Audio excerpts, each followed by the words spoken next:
It's pretty good. Okay, now Oh, we're that's so recording and we should be live. I'm gonna double check. You're live. Live, alright. You're live. Hold on, I should pull up the Yeah. stream too. Okay. We should be live. I'm gonna double We check. are our own viewership. Yeah. We are our own viewers. Yes.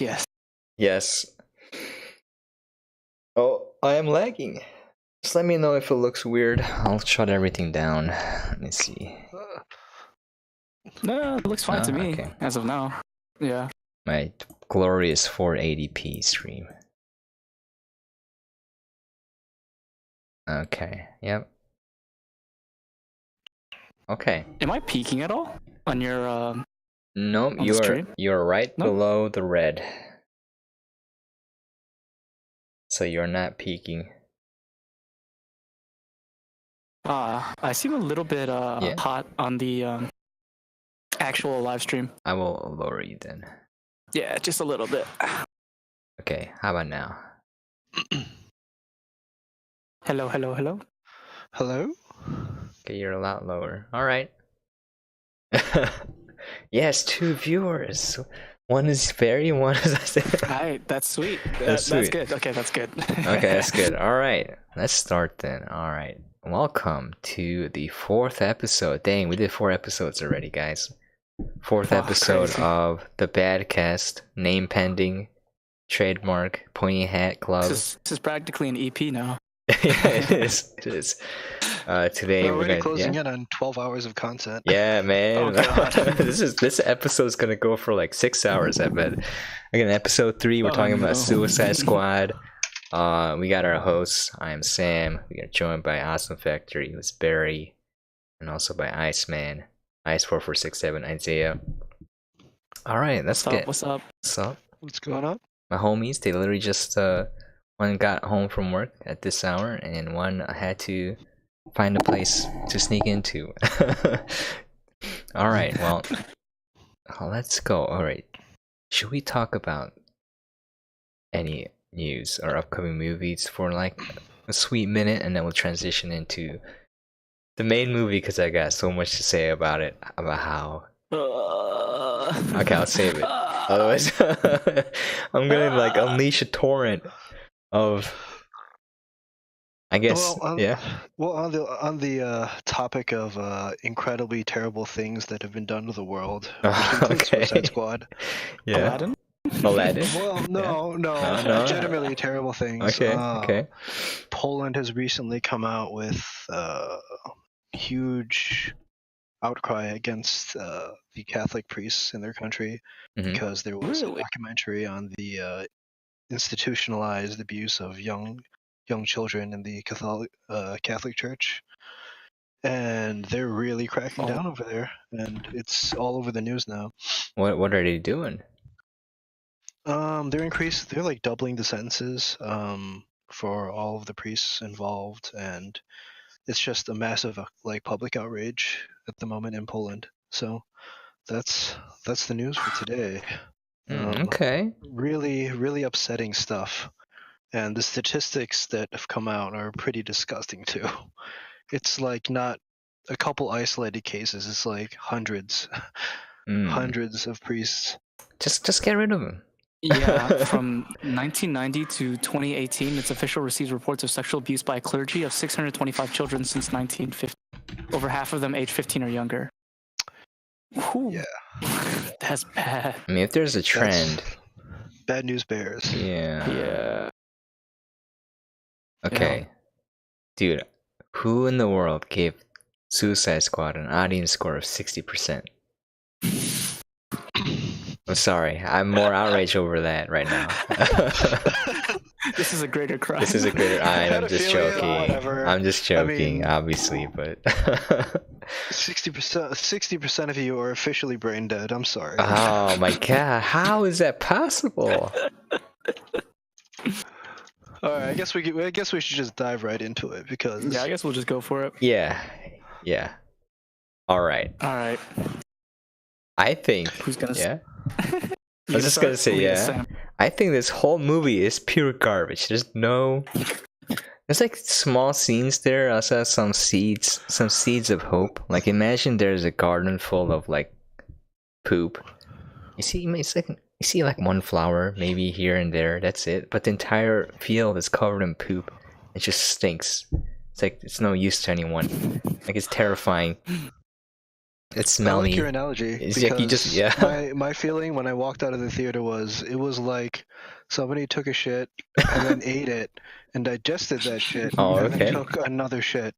So you got double concentration. Bro, I'm so sorry that you watched this movie in theater. Oh yeah, I watched this in theaters. I was like, I can't believe I paid like 14 of my precious gave them dollars. money. You gave them money. You gave them a view. Oh. Okay. Hold on, I want to see how much money this movie made. All right. You look up that while you do that, dude. I will say that there are some redeeming moments in the movie. Yeah.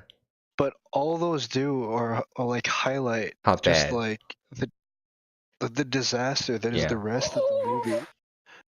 How much money did it make? It made $746.8 million. How? Oh my god! Why? It had a budget of $175 million. No, that means they can make another one, God. and it'll be okay. Like, stop giving this. Is it Zack Snyder who directed it? It's like a Hallmark movie though. Like all their movies are just really quite bad, and they all make money, except potentially Justice League. You're right. Yeah, Batman v Superman made $872 million. My God. Wonder Woman made $821. Man of Steel made $668 million. They all make so much money. Okay. I mean, what the hell? I don't know, man. But I mean, the fact that this movie made that much money and like Blade Runner fell flat, Annihilation fell flat, like these movies made no money. Arrival made essentially no money. Dude, I loved Arrival, but talking to like my friends, they all hated it. Why is it Arrival? Because it's not exciting. There's nothing. There's no booty. Explodes. There's no one explosion. You need booty and explosions. That's what you need for movies nowadays. I mean, just everything's just moving towards blockbusters. There's no like slow-paced meditative films that make money anymore. They're all niche and they all like go straight to like streaming now, which is like damn shame. Like, I don't know, man. If like Alien came out today, I think it would have flopped. It would. Really? Yeah. You think it's too slow? Because it's so slow. Like the opening, like 20 minutes of the film, nothing happens. Right? Mm-hmm. It's all build up, and by that point, everyone's bored. Whereas you have a movie like Suicide Squad that opens and it's just like, hey, here's basically a 45-minute trailer while we introduce our cast. Oh, God dang it. Okay, so like back into that, dude. Let's break it down, I guess. Yeah, let's break it down. So like, for me, the reason why I had a problem with this movie is that the whole flow is like this. It's basically a scene that zooms into something that tells you what's happening or where that place is. All right, that's what it does repeatedly, and then in between that, you get the character intro sequences over and over again. Here's Deadshot. Here's Harley Quinn. Here's a fireman. Here's Diablo or whatever. I'm just gonna call them generic names.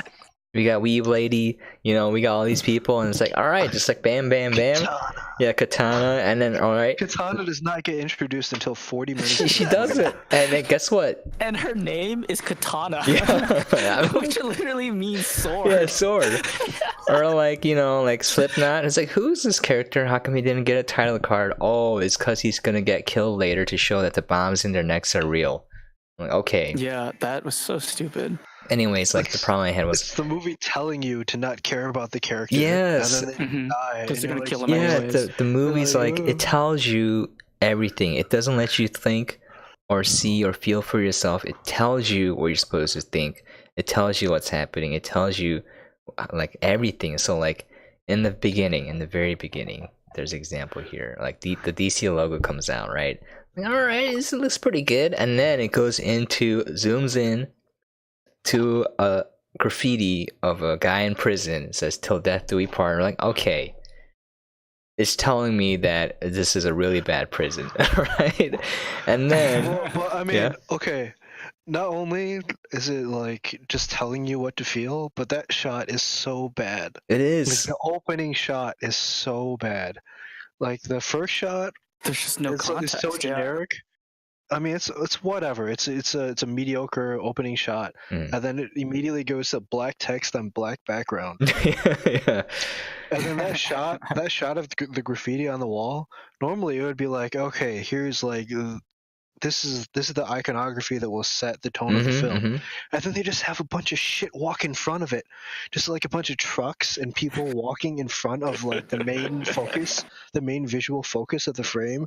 You're like, what's Yeah. happening? And then they immediately cut. Immediate cut, and then like. And then you're like, what is happening? What is okay? Yeah, and then like it keeps like 2 shots into the film, you're already set up to know. Oh, this is gonna be a real. this is gonna be a real stinker. So here's another one. Here's another one. All right. They went from 0 to -60 in 2 shots. So like, here's the Amazing. funniest thing. All right. So like, later, right? Amanda Waller dinner scene, talking to some generals. It should have been. Yeah. The script is so bad because it should have been a conversation between high-level government officials kind of figuring it out. Instead, it's telling you what's happening. So like, oh, you want to hear about this? And then she reaches under the table, literally under the table, pulls out a thick binder, plops it down there. Out the script. She pulls out the script. It says top secret twice. It says top secret twice in big red letters. And then the camera just zooms in it. Like, so, oh, this is important, guys, top secret. And then it goes into introducing all of the characters. They got title cards for them. They try to be funny. Except for the guy with the ropes. Except the guy with the ropes. Climb guy, Slipknot, you know? And like, Rope man. So they show them like flashbacks to why, oh my god, this is why they're badass. Oh my god, this is why you should empathize with these characters. I'm like, I don't give a crap because these scenes are so bad. And like, okay, I'll give you one example. For Captain Boomerang, who you're not attached to at all. So like, it doesn't even, they don't know how to show his character, so they literally have a title card, a character card for him that tells you everything that you need to know. It says charges, 54 counts of aggravated assault. This doesn't seem too high for someone who's supposed to be like this super crazy criminal, right? 98 counts of burglary. I mean, that's way beyond a normal person, I guess. You know, you got like maybe 10 is a lot. First degree. Deranged lunatic and possible alcoholic. So we got here snarky humor that doesn't make its way into the movie in a consistent way at all. And then fetishes pink unicorns, right? I think they were trying to be Deadpool, but it just didn't work. So the pink unicorn thing, and I'm not going to take credit for figuring Is this it real? out, but it's a real thing. Okay, it's a real thing. In the movie, there's a channel called Folding Ideas that does a breakdown of the terrible editing of Suicide Squad, and the pink unicorn thing doesn't pay off, but it is set up. Right? Yeah, it is. When they do the suit up scene, he actually picks up a pink unicorn and puts it in his jacket. Yeah. Mm-hmm. And you see it once again, and you just never see it again. There's no payoff for the pink unicorn. It's not funny. Like, possible alcoholic, all right, like I guess, but then there's no development on that. There's no referring back to it. It's just a one-off that they had to put in text. It's a big mess. They put it on text on the screen because they don't know how to show it to you in a way that's, you know, enjoyable. It's like we gotta tell you. And like the worst part is they tell you like 3 times. Exactly. Right? Because they introduce the characters and then they introduce them again. Yeah. It keeps happening. All right, so and the funny thing is, I can't even remember half of their names. Exactly, because it's so meaningless. And then they do flashbacks later in the film to their introductions. Yeah, I'm like, I know, yeah. And I'm like, oh stop, my god, stop it! Like, who? Just stop. Okay. And then in that scene too, when they're introducing him, he has a little tiny handheld vacuum, and he's vacuuming up these diamonds really slowly. You know, it's like that's his he's supposed to be this crazy thief, you know, that does really well, and it's just like idiotic in that scene. Not because they're trying to make it idiotic, it's because whoever filmed and directed that scene thought this was gonna be cool or make him look like a badass or something, but it was just terrible. And then where did he put the vacuum? You don't see it. There's no continuity at all in most of these scenes. It's just like, here's one thing, oh, here's another thing happening. We don't know how to link the two, so we're just gonna ignore what happened previously. You know, like Yeah, there's no scene to scene there isn't like editing. It's just a bunch of stuff that happens. It's fairly terrible. It is terrible. Like there's no logical progression in terms of like time. Yeah, I just didn't understand. Not even that. All right, I'm just gonna rant. We're just talking about character intros right now, about like how telling you what. So you know, Dr. June. And also, yeah. But like talking about time, like in a competent film, if you sat down after one viewing, you could write a decent outline of the film. Exactly. Yeah. Like if you put down like a calendar and like a clock and said this happens around this time, this happens around this time, right? Yeah. In this film, you could watch the film like 10 times and you would be unable to write a competent timeline of what happened, okay? No matter how many times you watch it, you will have no sense of temporal or spatial like awareness. It just takes you from like one disjointed place in time to another disjointed place in time, and you're like, I don't know what's happening, but the movie's telling me what is happening, and yet I don't know what is happening. Yeah. It's treating me as if I'm completely brain dead, and yet I feel even more brain dead. Yeah. Oh, so like, you know, like Dr. June Moon, the enchantress, right? She falls into a pit full of skulls. My first idea would be like, maybe this isn't a safe place. She just picks up the first thing she sees and rips it open. Yeah, Great. She's an archaeologist. Yeah, she's an archaeologist. She's just like, let me break this priceless artifact. Yeah. I'm gonna break this. I'm gonna break it open. I'm gonna break it because it looks like a bottle. Yeah, good idea. Good idea, lady. Magic lady. Like we know, of course, the best way to introduce a character is to make the audience think that they're stupid immediately. Exactly. And incompetent. And she remains stupid in both forms. Not all right. So like.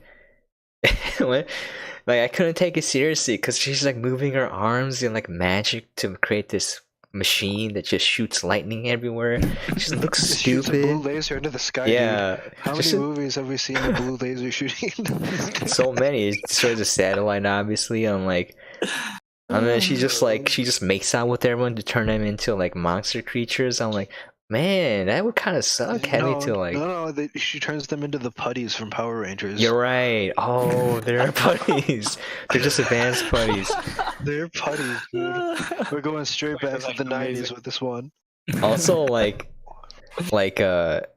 the movie itself. So I'm okay if the movie is inconsistent, if it follows its own logic to a certain degree. So like I'm able to enjoy it, even if it doesn't make sense in the real world or like real people don't act like this. If the movie establishes that this is how the world is or how people are, then I can accept it to a certain degree depending on how well written it is, right? Or how enjoyable it is, how much I like it. Here, they can't even get that right. So like in the scene, I'm just gonna skip right ahead to this part. We'll go back to the movie, but like Amanda Waller is talking about, she can turn humans into an instant army that can survive headshots. And I was like, no, every time one of these putties got shot in the head, you know what? Every time they get hit with a baseball bat, they died. Every time they got punched, they died. Like they die like they live as putties. Exactly, as putties. And like the weird thing is there's the opening scene where they introduce them and you're just like, oh my god, they look creepy. What are they gonna do? They don't introduce them though. They're just there. Okay, I'm calling it introduce lightly because this movie doesn't know how to do anything correctly. But like you see these soldiers just shooting them. There's a whole firing line shooting them.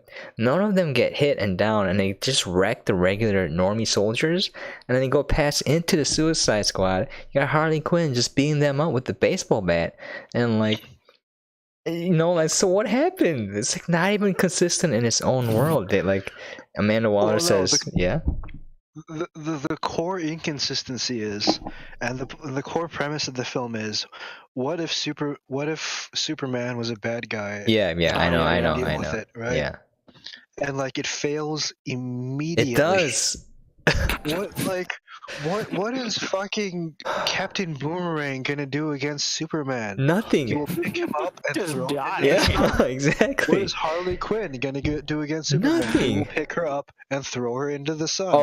Oh. Like Enchantress, maybe. Enchantress, Okay, maybe, yeah. maybe. Maybe you can do some Deadpool mind will magic. shoot at him What and Yeah. get thrown into the sun. Yeah. She's gonna pick him up and throw them into the sun. What are they gonna do? And like the best part is, how did all of them get into this prison to begin with? Batman caught him. Batman caught him, or they turned themselves in. Batman caught him. So like you have the answer, Amanda. Just use Batman, and then Batman will beat Superman. So these guys are literally useless. Call like back to other movies. yeah, call back to other movies. Like within the first 5 minutes of the film, you're questioning the core competency of its premise. Yeah, It's like just like, what are you doing? what if they had like if they showed so in the flashback scenes or the title cards, if they had showed like the fire dude turning into Diablo, you know, like Diablo from Diablo 3 Diablo and like just wrecking stuff, or like Enchantress doing some crazy stuff, or like you know, like Harley Quinn being good at psychoanalyzing, getting under like in people's minds and stuff like that. Like show them that they're actually a threat to some superior being, then you know I might take the movie seriously. But it's just like all these guys are losers. It's just them getting beat up by Batman. Yeah, Yeah. I mean, the problem was they immediately wanted to frame it based on Superman, right? That's not Yeah, how you frame these movies. don't do it. If like, okay, let's give the polar opposite example, which is Yeah. what this movie was trying to be, which is Guardians of the Galaxy. Yeah, it right? was. It was. I felt that. Yeah. If you had said, if Guardians of the Galaxy have started with like, what if Thanos showed up on our doorstep? Who would stop him? It would not be the Guardians of the No, Galaxy, it would right? not. they're a joke. Like they would get their shit pushed in Yeah. like 5 seconds. That's not how you establish these characters. You just say they're not necessarily going to win every fight, but that's not why you should care about them. No, exactly. Good way to This, put it, yeah. this movie opens with the premise that you should care about these characters because they could theoretically stop Superman. Mm-mm. And like a 5-year-old would look at that and say, "No." Yeah. Oh. What? What? Oh my god. Harley Quinn with a baseball bat. No, I'm she's- just picturing the fight in my mind. She's got her bat like, yeah. Superman's just standing there like, what are you doing? And just like, see you later. I gotta go. It just flies off. Could you stop? Yeah. I have a lunch meeting at 12. Yeah. I don't. Can we hurry this up, please? My goodness, just like okay, so yeah. that kind of segues into the next problem with the film, in that the villain of the film is not Enchantress, right? The villain of the film is Amanda Waller, Mhm. Yeah. right? Yeah, But yeah. the problem is that she's like immediately incompetent. Yeah. There's a couple ways you can play a villain like that, right? Like they're like a scheming, like nefarious villain that's like working behind the scenes, and you like kind of understand that they have their own plan and agenda, and they're like working against everyone at the same time, right? Or like they're secretly more powerful than anyone. The problem is Amanda is neither of these things. She's both incompetent and powerless. And that's established immediately. Right, the central conflict of the film is her fucking up, and like, Yeah. oh, And it's like, time to no. send in the Suicide Squad. Or Oh, like no. okay. There's more. Like for like Waller is supposed to be, you know, established in the series where she's like super manipulative and like she can get under people's skin and get them to do what she wants. She's super tough. She's good at getting other people to do what she wants, right?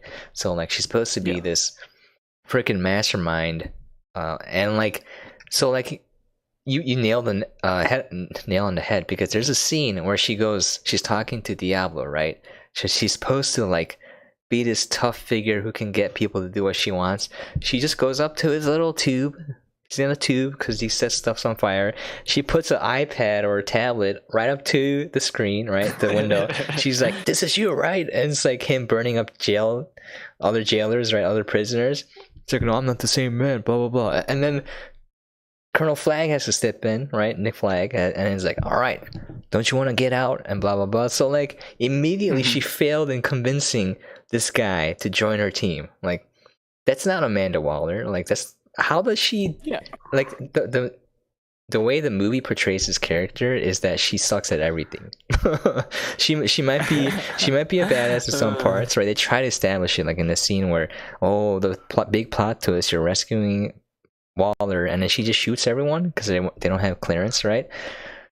So I was like, bro, like that's so inconsistent. She couldn't convince this fire dude to join. She tried to like get him to feel guilty by playing a video of him burning other prisoners. I'm like, how is she this inept? Not only that, so like she's telling the Suicide Squad, I can see everything you do, right?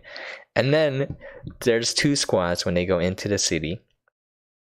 We're gonna go over this. It's confusing because you don't know what's happening or where they are or how or why. It doesn't really explain it. So I'm trying to phrase it for the person. What is up? There's a Glenhead City. Anyways, so like when they go in, there's two squads. They got Suicide Squad with Squad A. We got Squad B, and like Squad B just wanders off to do their own thing. And I'm like, man, we don't have satellite footage over Squad B. We don't know what's happening. I'm like, bro, you can't keep track of anyone. You just lied. This movie is full. Yeah, they just disappear. And later you cut, and then you see Enchantress just making out with them, turn them into putties, you know, and like. It's just that also doesn't pay off. It doesn't. It feels like it's setting up for like some confrontation, and then just nothing happens. Nothing happens. Just Squad B's gone. You know, they're just gone. They're just gone. What is There's like so much stuff that's set up, and then just nothing happens with it. There's nothing like the prison guard from the beginning that's set up to be like kind of like the a-hole, like a sub villain. Yeah. Like, there's supposed to be some payoff, right? Like no, there isn't. Where he gets his comeuppance, and he's just gone. He's just no longer in the movie. He's just like, Joker got to him, so he can get to Harley Quinn. Oh. Yeah, but I mean, he's still there, but then he's just gone. They just wrote him off the movie. I know. Oh, like, what? We have a viewer with no sound on. That's awesome. This is incredible. That's so incredible. He's just looking at you. Yeah. It's gonna make for an interesting podcast. Oh, okay. That's awesome.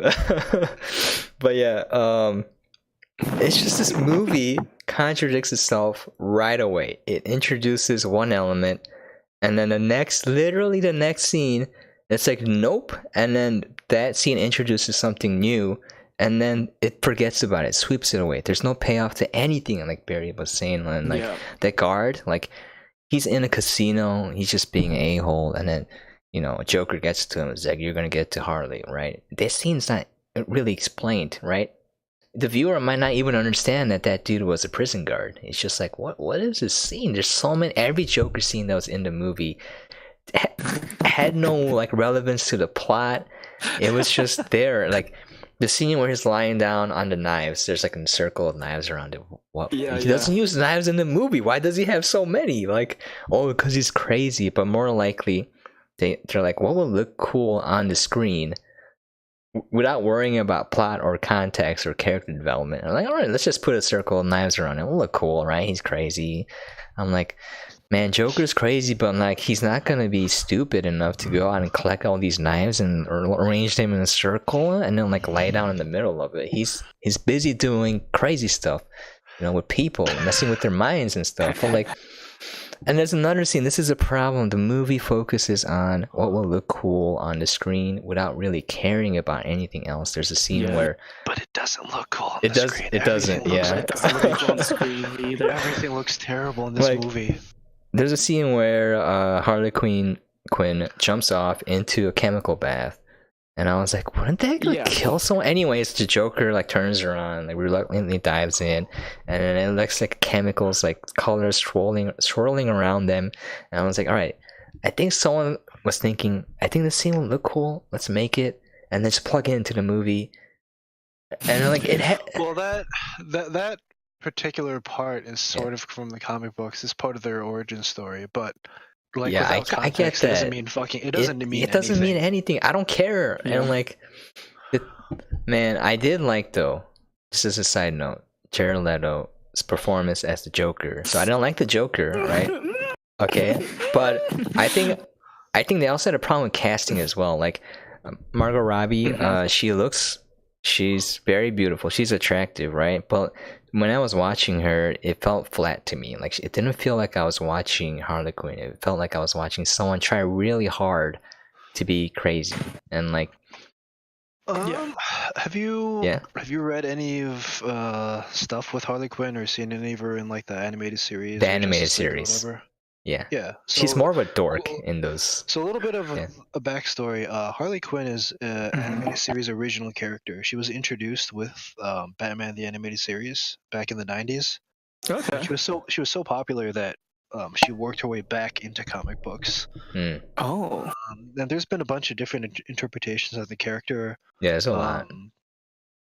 But like, as an introduction, I actually don't think this is that bad. It's one not. of the redeeming It's not. qualities of the Okay. film is that for an introduction to Harley Quinn, this is not the worst. You understand like the central character conflict in that she's stuck together with like the perfectly most terrible person for her as a love interest, and she can't help it, right?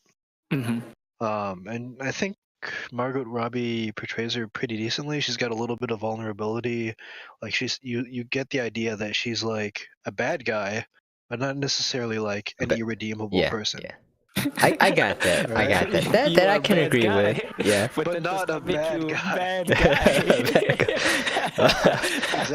Exactly. But like, I just didn't buy like the crazy part.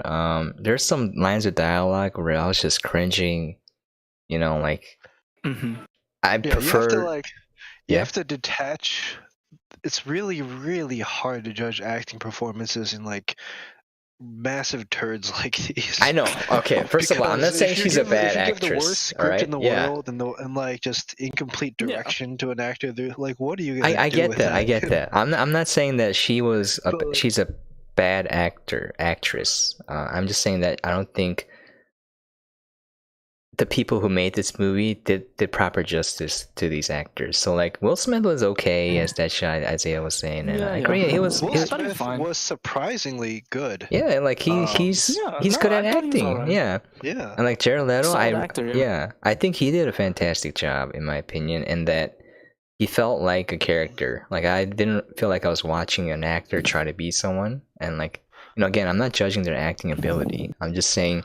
Just in terms of how natural it felt, I was like, all right, this guy seems like a crazy crime boss. I'm okay, like not really fitting the image of the Jokers that I'm used to, right? I'm not saying it's a bad Joker. It's just I'm saying I'm not used to that kind of Joker.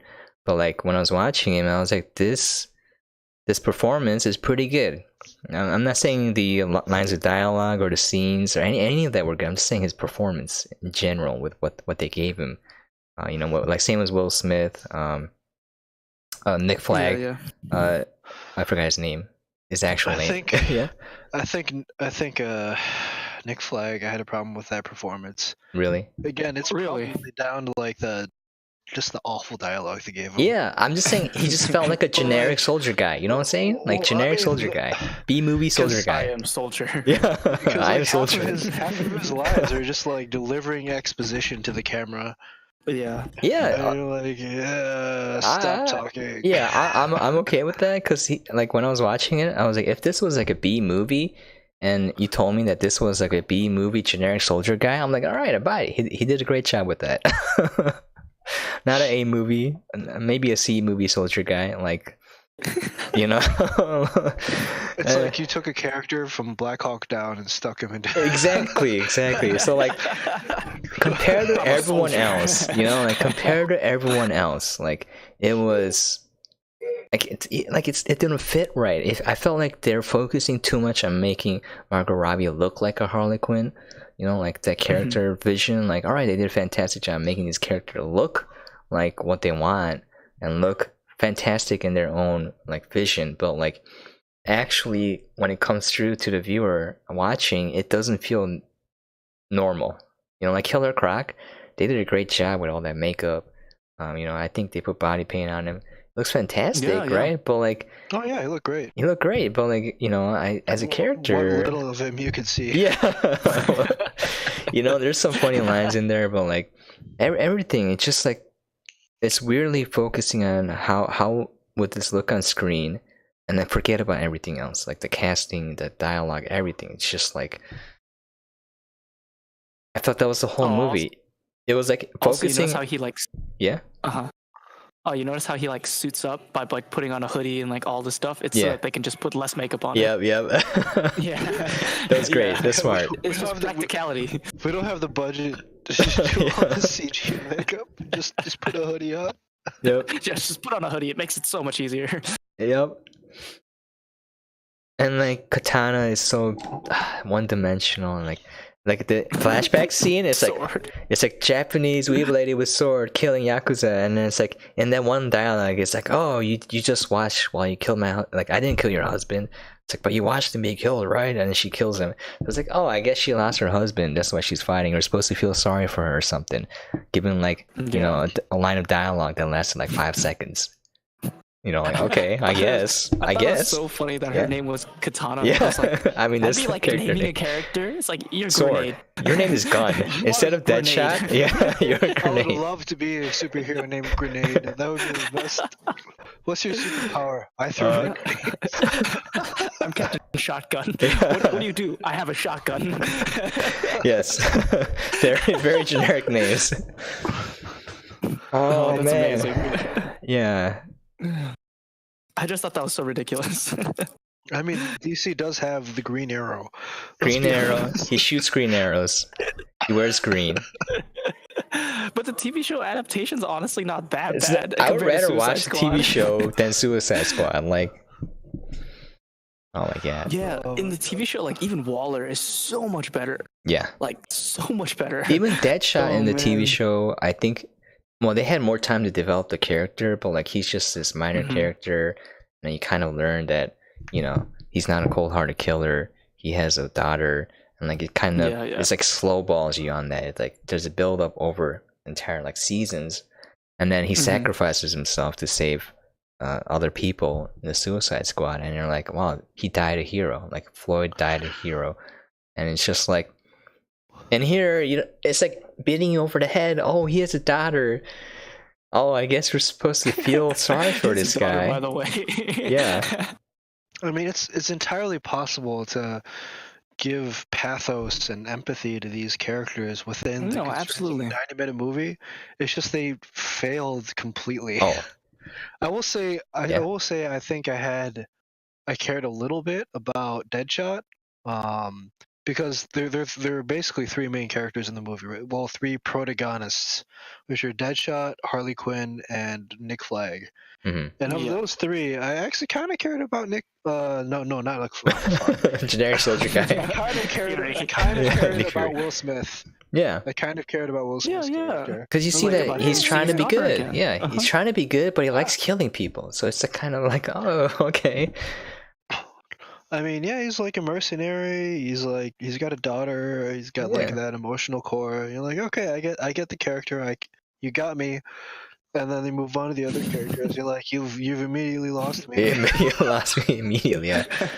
All emotional investment I felt just gone. It's all gone. It's all gone. And like the Harley Quinn Joker relationship is not communicated particularly well. Yeah. And you that dynamic was just weird. I felt like Go ahead. I read that they cut out a large portion of the Joker stuff from the movie. So if we're gonna talk about the edit, oh my god, you can't really talk about this movie without talking about the troubled production. Okay. So David Ayer did the original shooting. He's the credited director. And he had a first draft edit, and they did test screenings, which they always do with these movies. Okay. And everybody hated it. Okay, I hate it right now. Yeah. Everybody hated the original. And Warner Brothers is like, well, shit. so they went for a round of reshoots, and they did like a second edit, and everybody still hated it. And we still hate it. We still hate it. Yeah. So they hired like a couple other production companies to do like just another like a couple more edits of the movie, and they test screened those, and everybody hated those. Okay.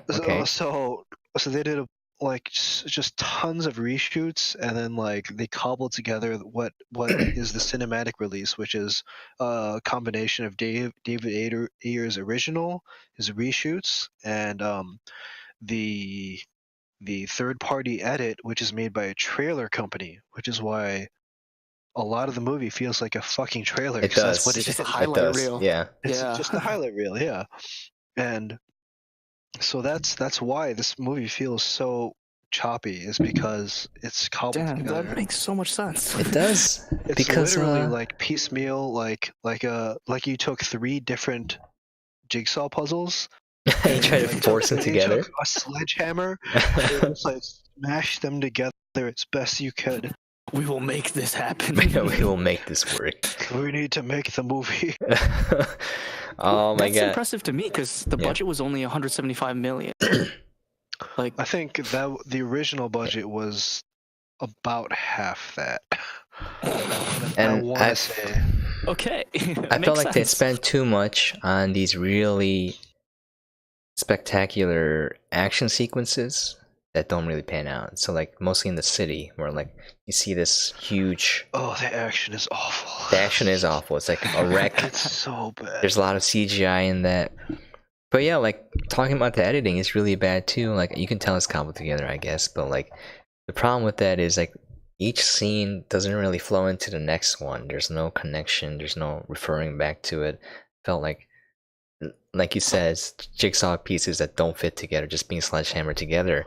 And it's just like you lose me after every scene, because it's like not only is the scene bad, it doesn't go into the next scene, and it's just like, what is going on? Like you feel, especially when you go into the city scene, you're like, all right, it sort of makes sense in the beginning part. It's like, all right, it keeps introducing the characters over and over again. It keeps telling me where I am, what I'm supposed to think, what I'm supposed to feel, what they're doing, and then all of a sudden, I call him Mr. Tentacle guy, just wrecking the city out of nowhere.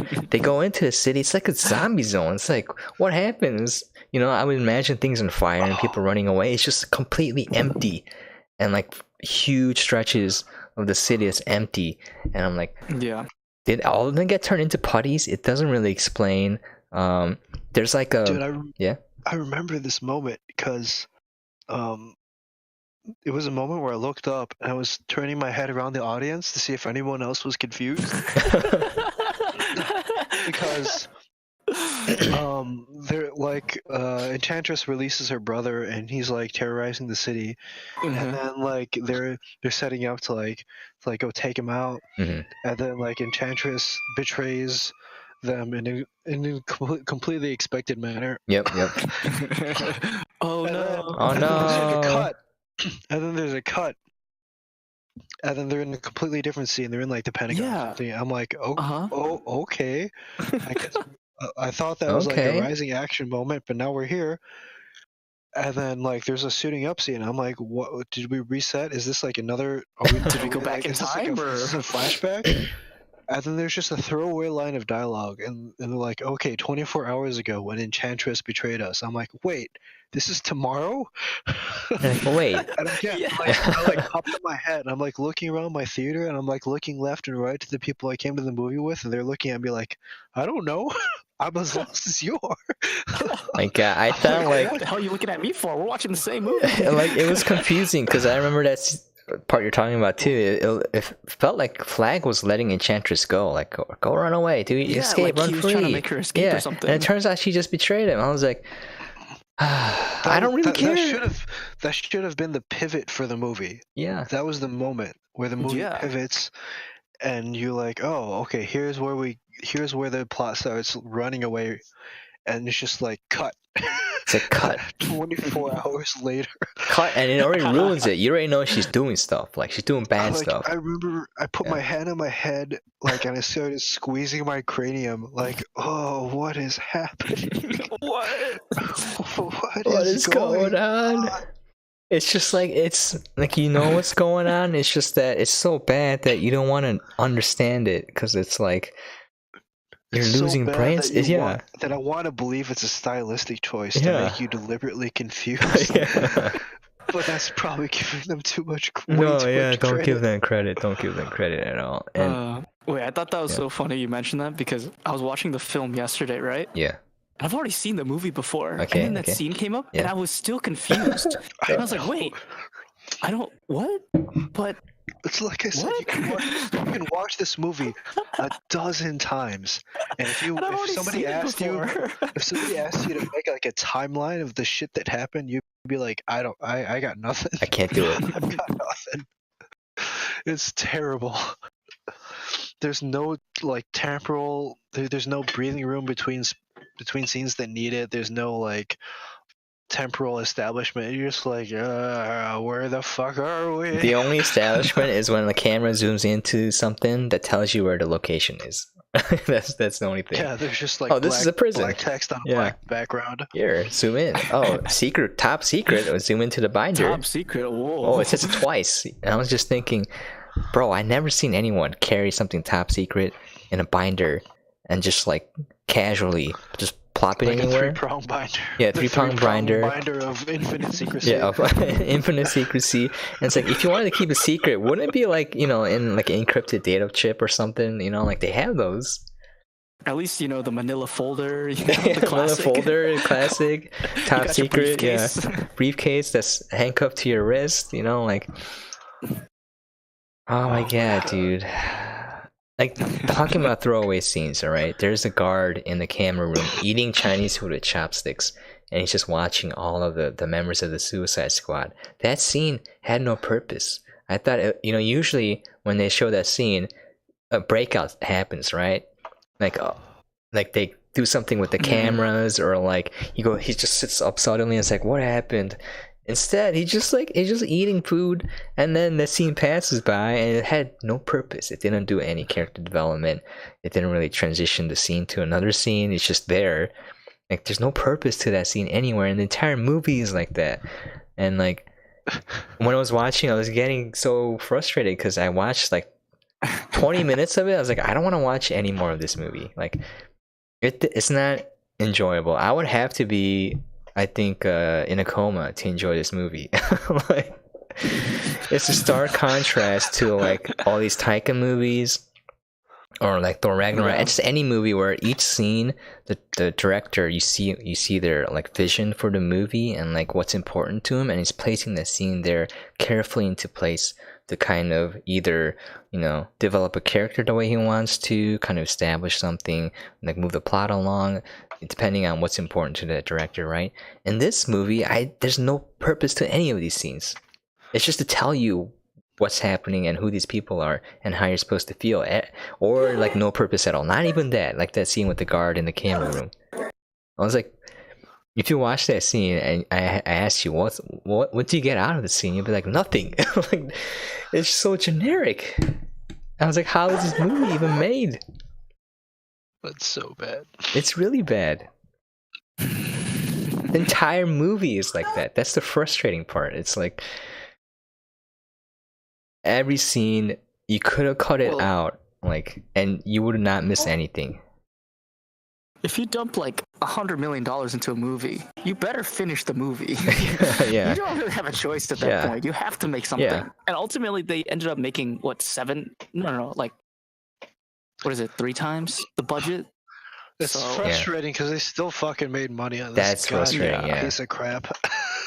They made a lot. Holy hell, dude! Blade Runner made 260 mil, and its budget was 150 mil. Like, that blows my mind. Wow. Or like Arrival made 200 mil, and its budget was 50 mil. That's crazy to me.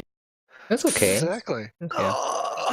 All these movies that have like real filmmaking make no money. It's just, oh god. You're It's part of like the it's like problem, I'm Barry. You driving a red paid money hot for Suicide spider Squad. into my You medulla gave them money. Ah, Cause you're part of the 800 million. See, I didn't pay money for it at all. I feel okay.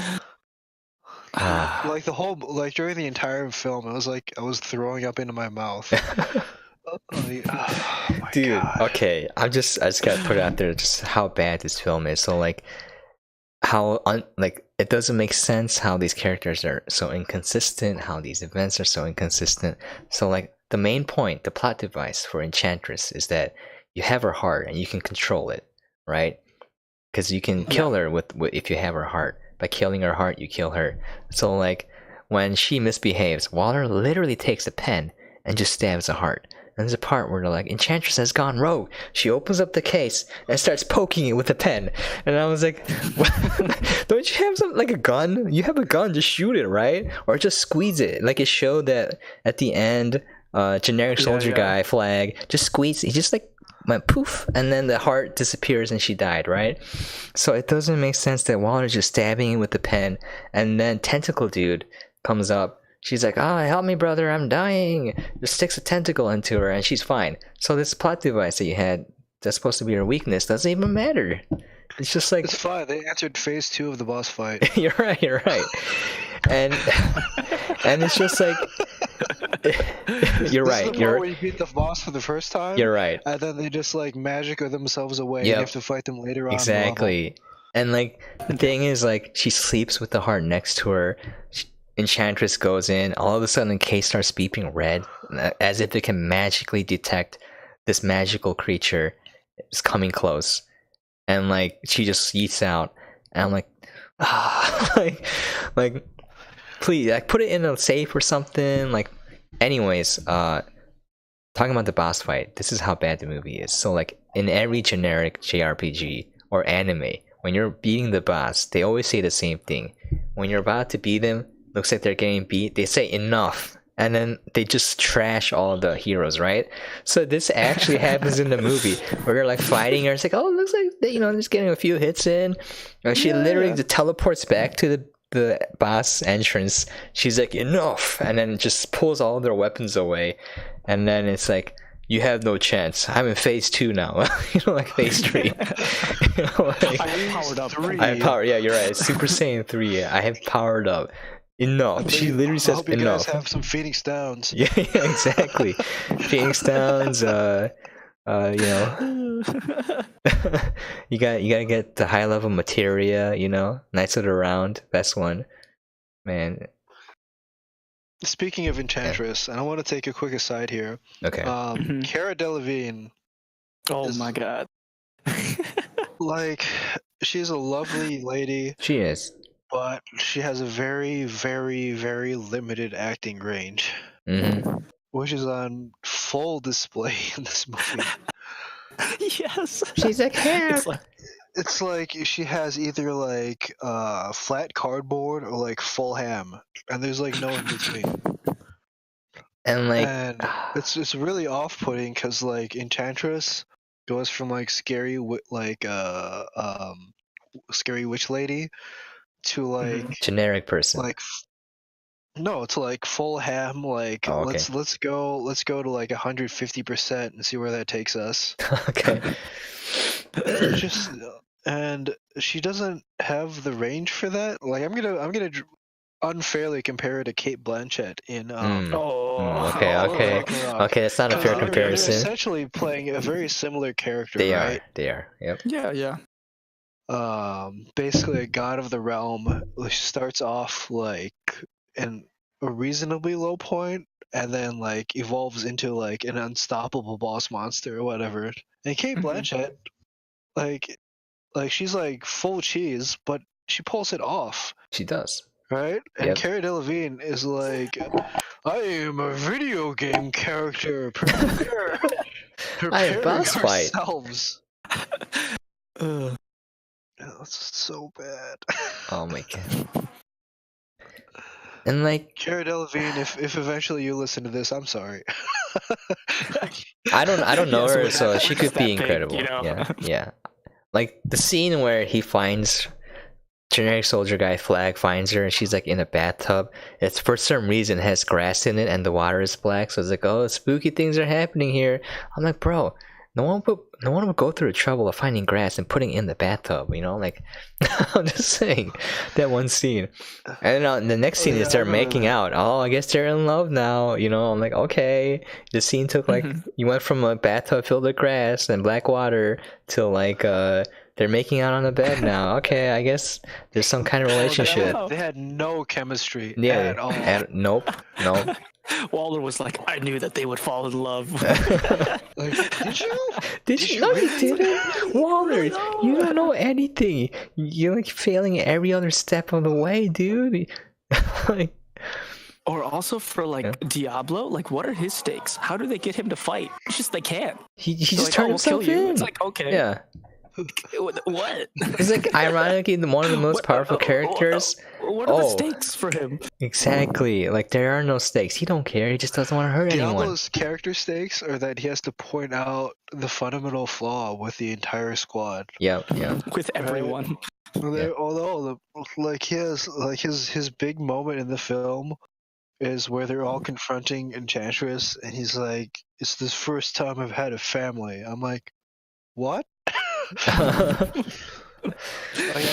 Yeah. This is the second moment in the film that I perked up and I looked around me to like my left and my right. I'm like, "What? Are they a family now?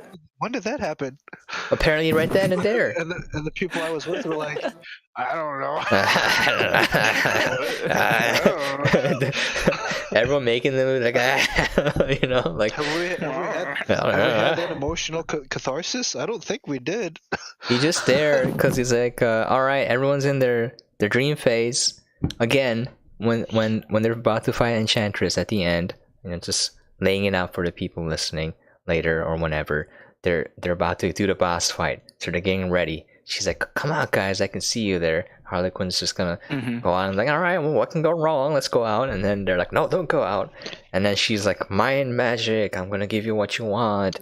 And then it goes same thing it does in every movie where it goes to each character by character, starting with Deadshot. Oh, flashback. Or like this is where they start flashing back to the earlier like flashbacks of the movie. and you're like, am I watching an episode of Naruto? There's a flashback in my flashback, you know. And like the funny thing is, Deadshot, his desire was to kill Batman. I thought that was kind of funny. Where just like shoot someone and it goes. Pretty funny that too. was pretty funny, all right. I killed Batman. It's like, no, you did it. You know, like, and then you go to Diablo and it's like, this isn't real. Wake up, you idiots! It's not real, and it's just there to wake everyone up. And I was like, that scene had no purpose. Like if done correctly, you know, if you go full anime, it should have been like, oh, this is what they want, and make us empathize with these characters, right? It's like this is their actual desire, but it was. Like it's so inconsistent and just repetitive over and over again. It's just like, I don't care, just get over with it, you know. Let's go to the fighting. This is where you pull the Gurren Lagann, where they're struggling against their past selves. Yeah. Each song starts slowly swelling in the background. And you just see them overcoming themselves and like coming together in this cohesive. That could have been awesome. Like, roll, fight the power. Bro, yeah. And instead, it ends with a really bad cut. Yeah, it's just like bam. It's like, okay, we're back now. And again, I can't take credit for this, but this is the worst edit in the entire film. Yeah. Where that part ends, and then it cuts to the reaction towards the Enchantress fight. Right? They're all standing behind a pillar. Right? Yep. Yeah. And they're like trying to size her up. And then all of a sudden, they're all in the stuck in a middle. dream. They're like, "Bro, it's not real. We got to do this." And then it cuts, and then at the end of the cut, they're halfway down the stairs, and you have lost like 25 feet of movement. And you're like, wait a minute. There's only there's inconsistencies like that everywhere in that movie. When you cut on action, you have to match action. Yeah. Okay, this is literally like film studies 101. If you cut on action, you match action. Okay, and they cut, and then they're halfway down the stairs, and you're like, whoa. Yeah. What? We just Time lost travel? we just lost like 10 seconds of time and like 50 frames somewhere in there. It's just gone. Oh my god. But I guess we're doing this. And like it doesn't even look good like in that scene. So one example comparing to Thor Ragnarok. I keep forgetting. It doesn't matter. I'll call it. No, you do you, boo boo. I'll do me. Okay, Yes, I'll do me. All right, Ragnarok. Ragnarok. Ragnarok. All right, Ragnarok. You know, Dwayne the Rock Johnson. All right, like in the scene where Kate Blanchett comes out and like she's fighting. I forgot the weeb guy of the Warriors 3. I forgot his name. What was his name again? The weeb guy? The Japanese guy. Yeah, the Asian one. The Asian one. This is bad that we don't know. Yeah, I forgot his name. I said his name, and then it doesn't matter. Anyway, there's the one with the mustache. the one with the mustache. Is like, who are you? And then she's like, weren't you listening to a thing? Just like a bitch. So what happens is like in the scene, he's just like, Hogan, like Shogun, but with the H, Hogan. Tanobu Asano.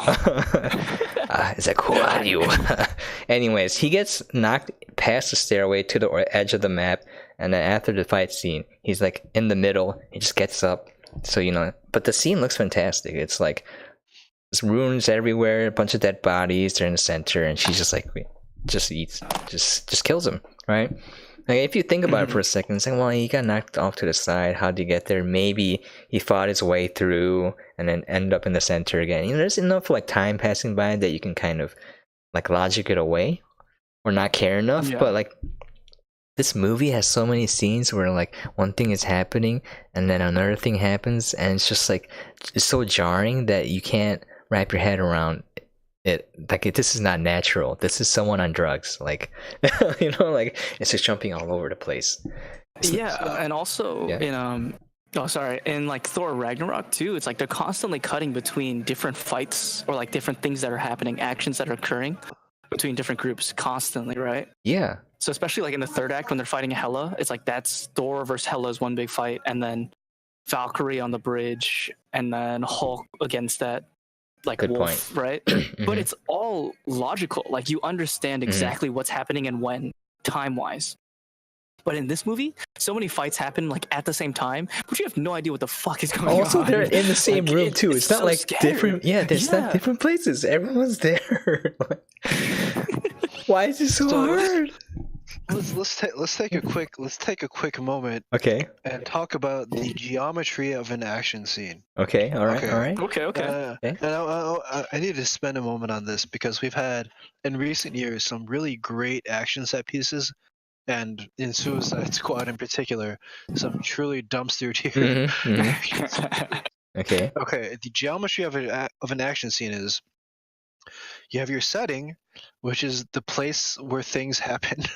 Obviously, and you have your action, right? Mhm. Yeah. And a good action scene is cut and shot in a way that the action is happening within a certain space, and the job of a good director, an action director, is to place the audience within the set and rotate them around the set in a believable manner so they can follow the action, right? Yep. Yes.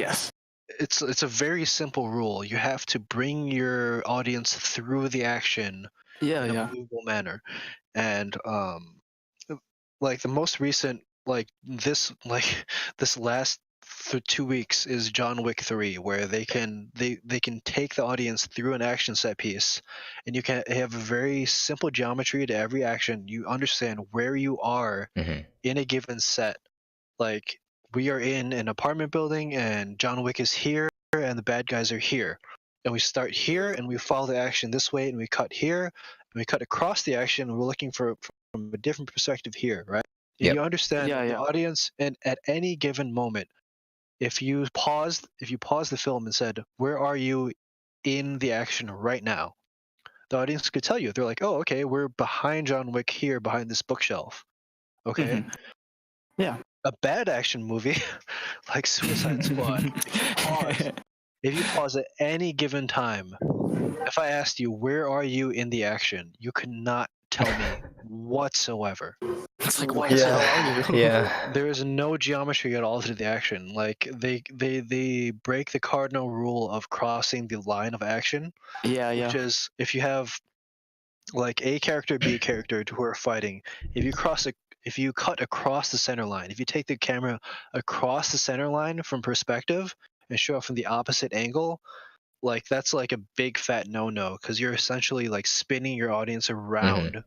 Like you're Yeah. literally spinning them around, which is really jarring from a perspective standpoint because you can't do that in real life, right? hmm Like to a certain extent, you can like kind of make believe like, okay, I'm walking through the action here, Mhm. here, and here, and kind of follow it. But if Yeah, you like yeah. just shove them through space and time to the other side of the room, You just cut to the other angle. It's yeah. you're like, oh my god, what is happening? Where am I? And they do that like it's bad if you do it once, but they do it over and over and over and Yeah. over to the point where you have no idea where you are or when you are in a scene, and you're Mhm. like, oh god, nothing makes sense. Every single scene is smoky and dark. Yep. So you can't see Oh, what's It's really I hate dark. That Yeah. too. You can't see what's happening, you can't hear what's happening, and you don't know where you are in the action. The- So it's completely Okay. meaningless. You know what makes me So angry? that's my rant Yeah. on the geometry of an action scene. Like just jumping off of that, like how dark it is. It's funny because they're making fun of the Game of Thrones episode where it was all dark and you couldn't see anything. And then the director of cinematography was like, all right, you just don't have your TV calibrated correctly. It was shot well. I was like, bro, it's literally dark. You can't see jack. What's the point of making a TV show if I don't know what's happening? And then I was like, oh, like every scene in Suicide Squad is indeed dark. I don't know why. Yeah. Like I was like squinting my eyes at the giant screen in front of me, like, who is that? Yeah. What is that? Where I am I? didn't bring my binoculars to this movie. Yeah. I can't tell. I can't tell. Where's my I magnifying was gonna glass? I was gonna like bust out my fucking phone to shine a light on the screen. I can't I'm see sorry, it's too what's dark in here. Hold on. It's too dark. Oh man, I saw this meme where yeah. it was like, I hate DC because their movies are so dark, and it's like, wait, but people die in Marvel movies too. He's like, nah, I mean, like literally just too dark. Touche. Yeah, like think about what the airport scene. That's literally shot in broad daylight out in what was that? Civil War? Yeah. In Civil War, it's like that. Oh my, I think like in contrast to Suicide Squad, I was just thinking about this like a really good example of Yeah. a scene that's super linear and really like a fight scene that's really easy to understand is in Old Boy, the hallway fight scene. Have you guys seen Old Boy? Which one? Yeah, Oh, yeah, like that is absolutely. literally one line. The real one. The real one. All right. Holy- Touche. yeah, the real one. the Wait, real what one. if we Not what like if you the- watch the new one and we do an episode on that? No. Hey, okay. In the defense of the Western remake of Old Boy, it does have Elizabeth Olsen topless. And Thanos. And Thanos. And Thanos? Okay. Scarlet Witch and Thanos get Scarlet Witch and together Thanos. in wonderful wincest. Okay. That's fantastic. Whoa. Spoilers, bro. Spoilers. Spoilers.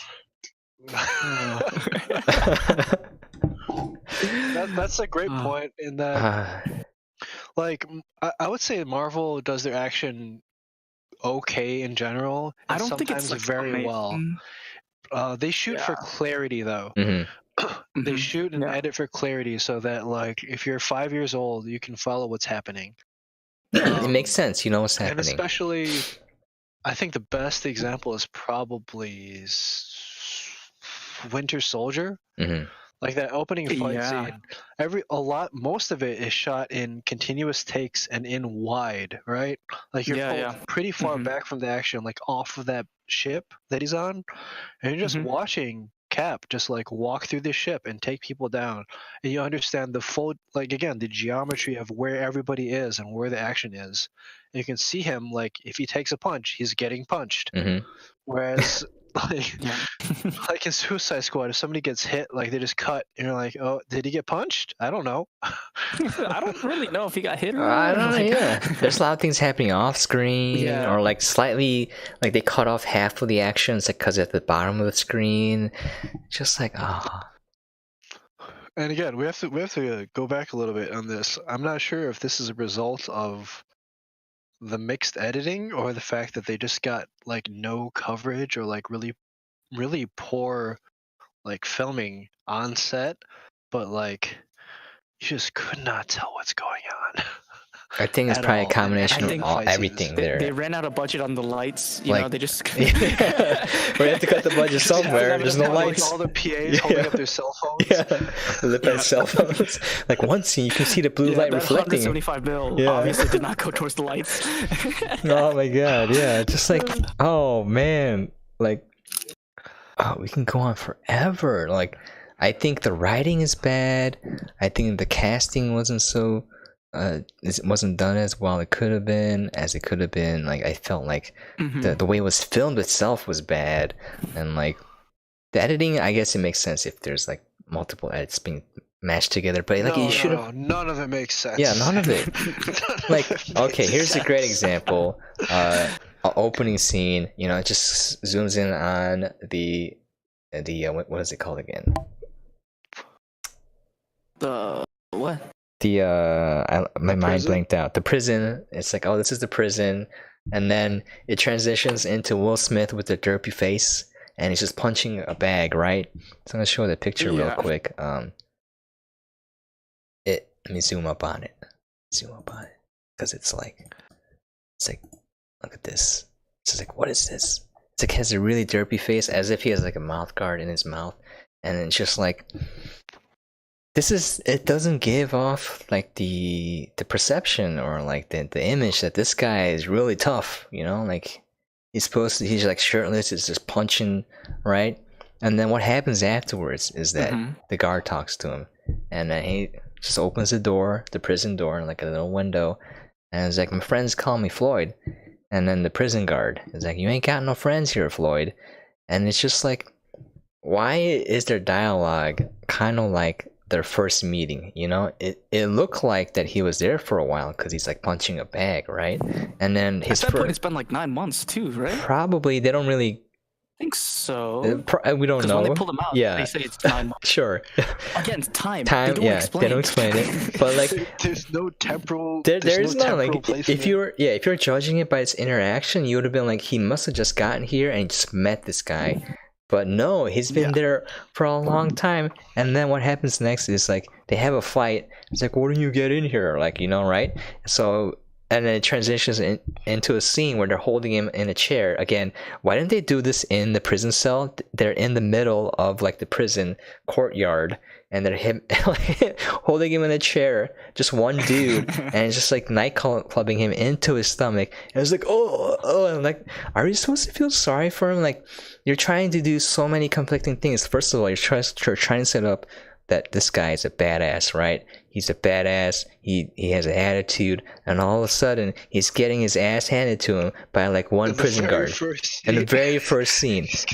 In this very first scene, right? So like, I don't get what message you're trying to send here. Is he like a weakling? Is he like awesome? Like, you're doing none of these things, right? You got him punching a bag. All right, I guess he's tough, and all of a sudden he's in the middle of the prison getting beat. Right? Same thing with Margot Robbie. It does these character intro sequences over and over again. You see that shot, then it goes to Margot Robbie. Okay, so she has a flashback, right? The scene didn't make sense. They're being abused. Yeah, she's just being abused. She's being force fed, and I was like, wait a second.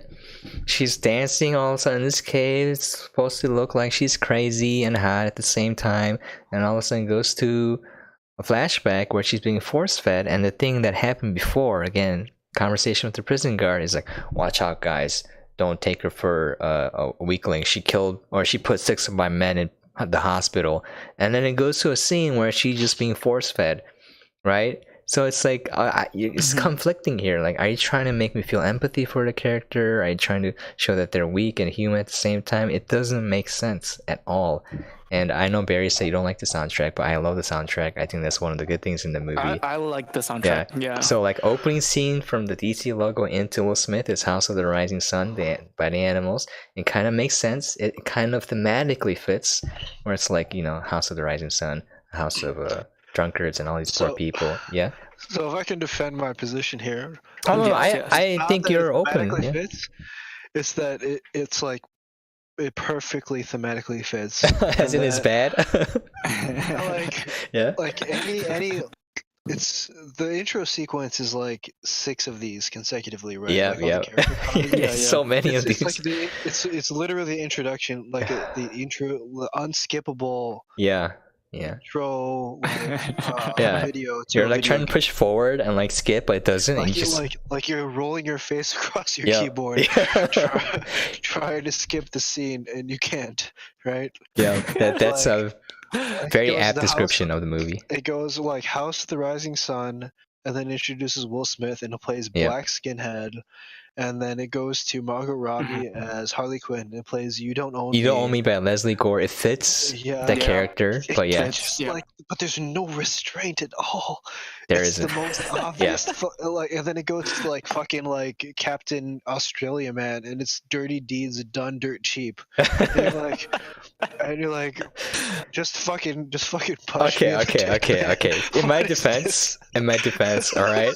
I'm not saying it's good for a movie. You have a very good point. I'm saying it's good for like a YouTube video someone's editing together. Like, You know what I none mean? of the songs are wonderful. They're I love the wonderful. songs. So many good songs. Yeah. But like it's like putting a gold brick in a pair of like boxer briefs and slapping you across the face with them. Like, believe in me.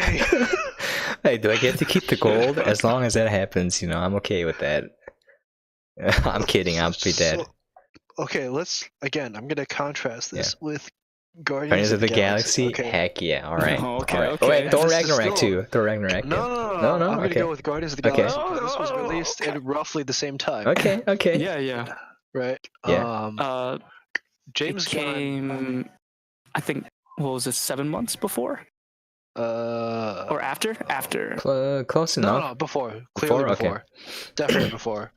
Okay. Oh no, yeah. This is like 2 years before. What is this? Yeah, it was a couple years before. And Daniel. Wait. There's a character in the movie that I don't recognize. Yeah, exactly. Yes. Yes, Yeah, correct. But Guardians of the Galaxy. So Okay, yeah. Guardians, James Gunn uses the soundtrack to ground the film, and the music does not tell you how you should feel. It often contrasts with what you expect to feel. Mhm. Like in the opening scene, not the opening scene, the second cold open, where Chris Pratt is walking through like this desolate, like rain. Oh yes. Mhm. I know that. It hit me. Down, like Yeah. drowned, like frightening nightmare, like alien planet, right? And you're expecting like House of the Dead, or like some like deep horror riff or something, and it comes out and it's like, hey, and you're like, oh, And like, okay, this is the movie now. I get it. and like instantly Yeah. you understand the tone of the film. Exactly. Like Yeah. instantly, like you It's the character resonate. introduction. It's the film introduction. It establishes everything in like 4 bars, right? Yeah. And it's completely unexpected, but it works 100%. And he does this multiple times, where the expected, like from the color grade, from the tone of the scene, he will completely contrast it. Like when they go into the prison, Yeah. it's blue suede. Yeah. Like what? And it works because it's like you understand that he's not telling you exactly the tone that you're feeling at the moment. He's contrasting it and telling you that like, hey, this is like this weird, crazy space drama, but also it's like a fun action adventure. Yeah, it's fun. It's contrasting, and like enhancing the film rather than just telling you exactly what is happening on the screen. Exactly. Whereas Suicide Squad needs to tell you what's happening because they don't know how to do actual writing or character development or anything. Yeah, that's why I kind of hate the soundtrack because it's like almost insulting. You're It's right. too You're on right. the nose. So It's like saying, "Hey, you fucking idiot! You fucking dumbass!" you want to know what Harley Quinn is about? You don't owe me. There it is. You don't owe me. You don't right owe me. there. It's right Exactly. there.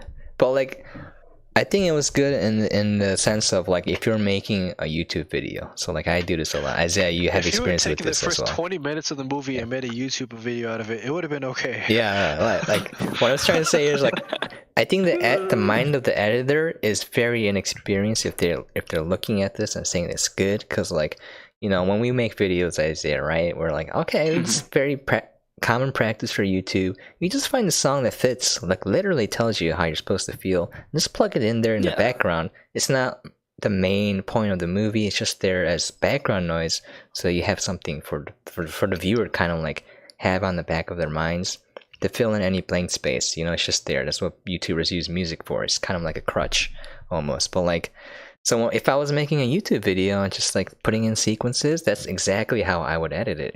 Like I would put "You Don't Owe Me" for Harley Quinn.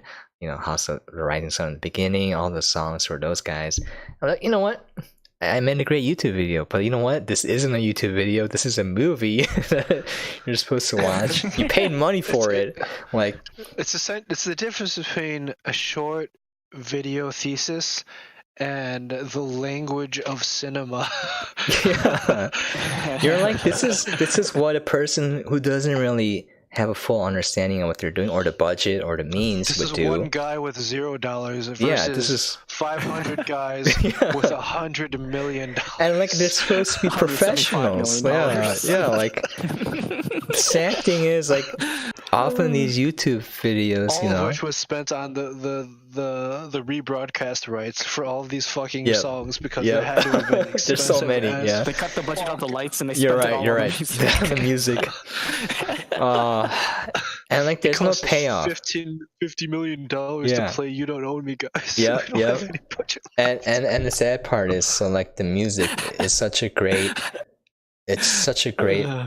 key for your memory because it's memorable. Like if you heard a song before, like it brings back memories and feelings associated with it, good or bad. And then when you hear it again, it kind of resonates or magnifies those things, like your imagination or your perception or your feelings at the moment, or maybe ties back to something in real life. That's why music is very powerful. But like in this movie, when they introduce these songs, right? So I was like, all right, killer soundtrack. All right, I see what they're doing. They're kind of hitting me over the head with it, but all right. And then later, it's gone. I think they ran out of money. So like, no more money for music. No money for music. Play it once. Yeah, they played it once. Like, and then like compare that to Thor Ragnarok, where you hear that song in the very beginning, and all right, I see where this is going. This is fun. And then later it comes in again with epic payoff at the last fight scene, and it's just like, heck yeah, you're excited, you're revved. It's just like you get a little bit of hype in the beginning because it's during the fight scene, and then you get all of it at the very end. Whereas in Suicide Squad, none of that music comes back again. It's like these scenes, like these characters, like these lines of dialogue, it just happens once and then it's thrown away and it doesn't matter again. So like nothing ties together, nothing pays off, It just leads to nothing. It just makes it more disjointed, and it feels like everything is separate once again. Exactly, it's but separate. For me, the reason why I said I liked the soundtrack was because of two songs. Oh, I like two originals. I liked every song in the soundtrack. I thought it was fantastic. But I mean like these specifically because they were songs specifically made for this film. Gotcha. It was "Heathens" by 21 Pilots. I actually really like that song. Yep. And "Bohemian Rhapsody," like a cover by Panic at the Disco.